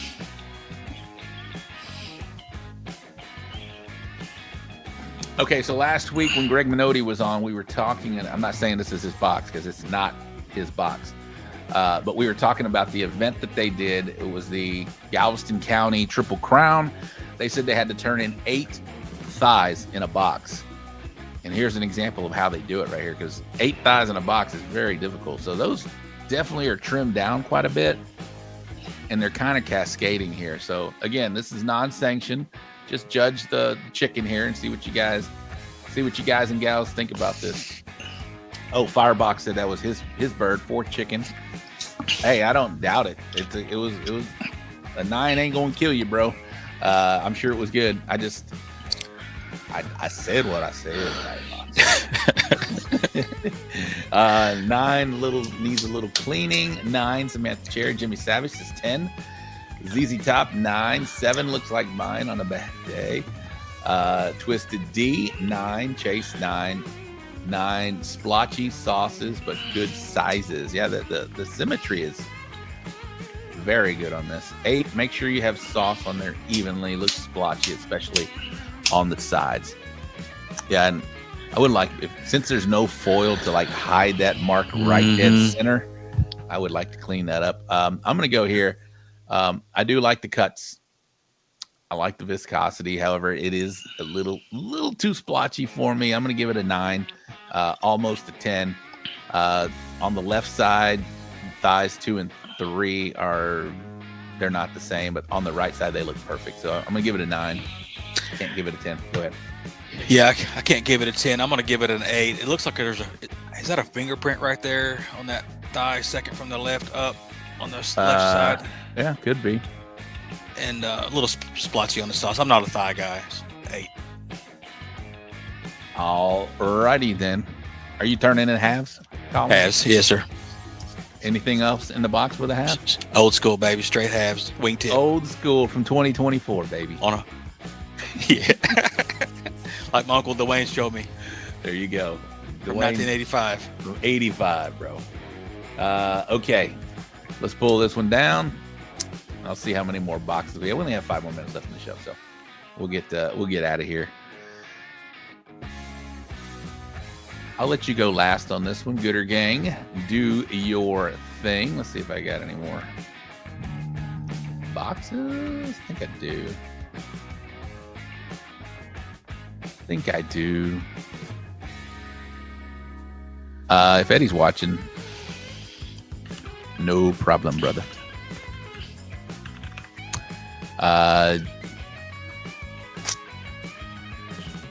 Boom. All right, let's cancel this one. All right. I'm going to end it with two more boxes, and then we'll get out of here. What do we at here? 8 needs cleaned up. 9. 8. Clean that stuff up on the top of those slices. I agree. James, 9. 8 looks dry. No bark. Doesn't look dry to me, but yeah, me either. Doesn't look dry. Collin. Go ahead, Collin. Now I'm going to give this box a 7. The bark, you got to do a better job setting that bark and clean those slices up a little bit. And they're not uniform in a box. How are you setting your bark? Excuse me. Yeah, I'm setting it on a Quattro D drum. Pulling it off, putting the camera, letting it rest. Turn-ins at 3 o'clock. What are you doing here?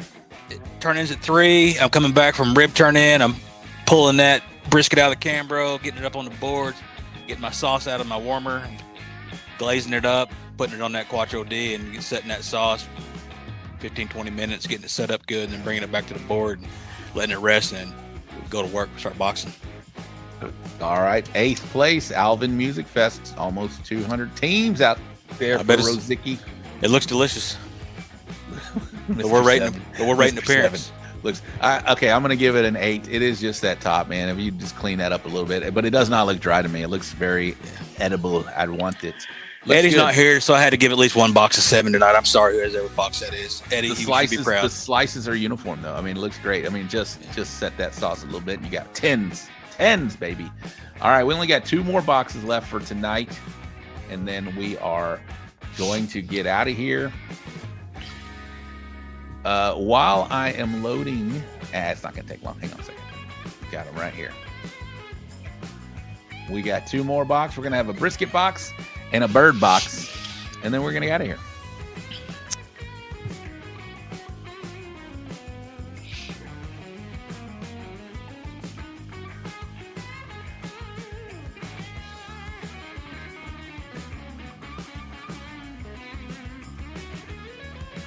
See what the Gooder Gang's saying here. No comments yet. No comments yet. Yeah. Hey. Come on, Gooder Gang. We got 2 more. Let's go. And we're going to end it on a what I perceive as a decent one. We didn't do any pork tonight. No, we did not. 9, Little Gringo. 10, Dotson. James Dotson, I believe I will see you this weekend, my man. Mr. Keene, that's a nice looking box. That's not a score. 9, 9, 8, 9. Nice Sheen. What's up, Bobby Stewart? The dude, 9. Man, I'm on the fence. Is the side docked? I can't tell either. I was trying to zoom in and look. 8. All right. 8. Knife work. All right. I'll go first. I'll let you go second here. I like this box. It looks good to me. I like the right side. Perfect. The straight down the center there. Slices are evenly, maybe 2 and 3, or should be 3 and 4, a little off. The left side, not as perfect as the right side. I'm still not going to kill it. It's a 10. I'm going to give it a 10. I like the color. I like the, it doesn't look dry. It's good to me. Collin, go ahead. Be Eddie, Collin. Go for it. I have a tough time giving it a 10. I'll give it a solid 9. On the right side, they did a good trim job. I'm sure what happened is they probably pushed it a little hard and it got tender. And when they started slicing it on that left side, it started crumbling off, and they had to dock it up a little bit, which, that's a risky take, right? When you start pushing them out. 100%. What'd you score? 9. 9. All right, that's not bad. Donnie's talking about his little girl, little twisty. 8, dry. It doesn't look dry to me, little twisty. That thing is shining.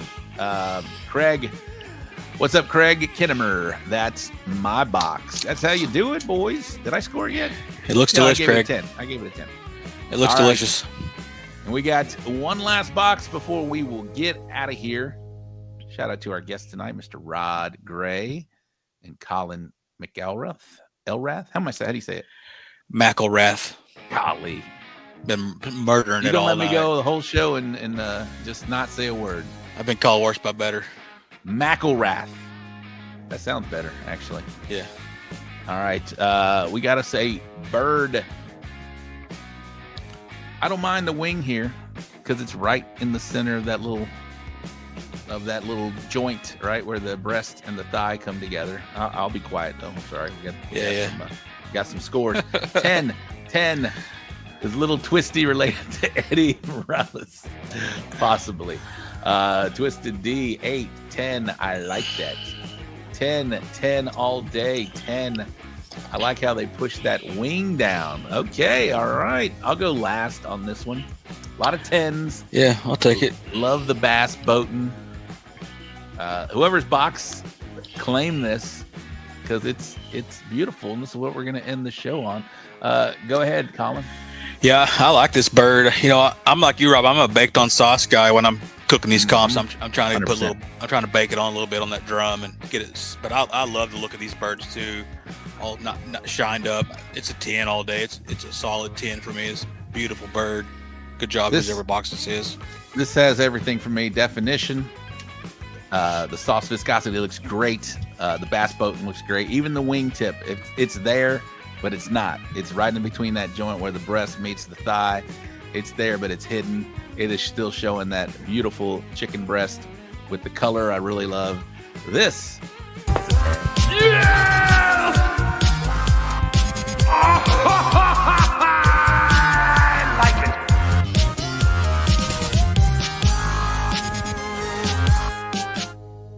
Even Toasty giving it a 10. Even Little Twisty. That's some high praise, people. Little Twisty, please join the show each and every time for the Rate My Box because great foil job. Great foil. Great foil. Let me change this music. We are going to get out of here 2 hours in. Shout out to our wonderful guest tonight, Mr. Rod Gray from Pellet Envy, but he's also the CEO of the KCBS, the Kansas City Barbeque Society. Where is my? Here we go. Here's our thing. Oh. And Mr. Collin McElrath from the Texas BBQ Bash and South Texas BBQ Bash. You compete under Texas BBQ Bash, right? Riding for the brand. Riding for the brand, baby. Oh, let me pull this down. I'm sorry. Not that. Let me pull the thing down. Where's Ty when you need him? Where is Ty? That's right. He's in Cabo. Ty's having a good time. Okay. There we go. No, not that. No, not that. How about that? There we go. There we go. Collin, thank you so much, man. Anybody you want to give a shout out to before we let you get out of here, my man? There's so many, Rob. All the sponsors, Devon Energy, ConocoPhillips, Jeff Williams Services, Step 2 Compliance. The list goes on and on. Texas Original Charcoal, Texas Old Dust. Reggie Q just came on as a sponsor. Quattro D Drums, Bobby, thank you. The Barbecue Store, they're sponsoring. Just the list goes on and on. Just can't thank everyone enough. Appreciate everybody. The Barbecue League, Tim Shear, Brad Leineger, Aaron Leslie. Awesome, Collin. I appreciate it, man. You were a great guest, man, and you're a great promoter. That thing looks outstanding, and if any way I can be a part of this next year, I'm throwing my hat in the ring. Do it.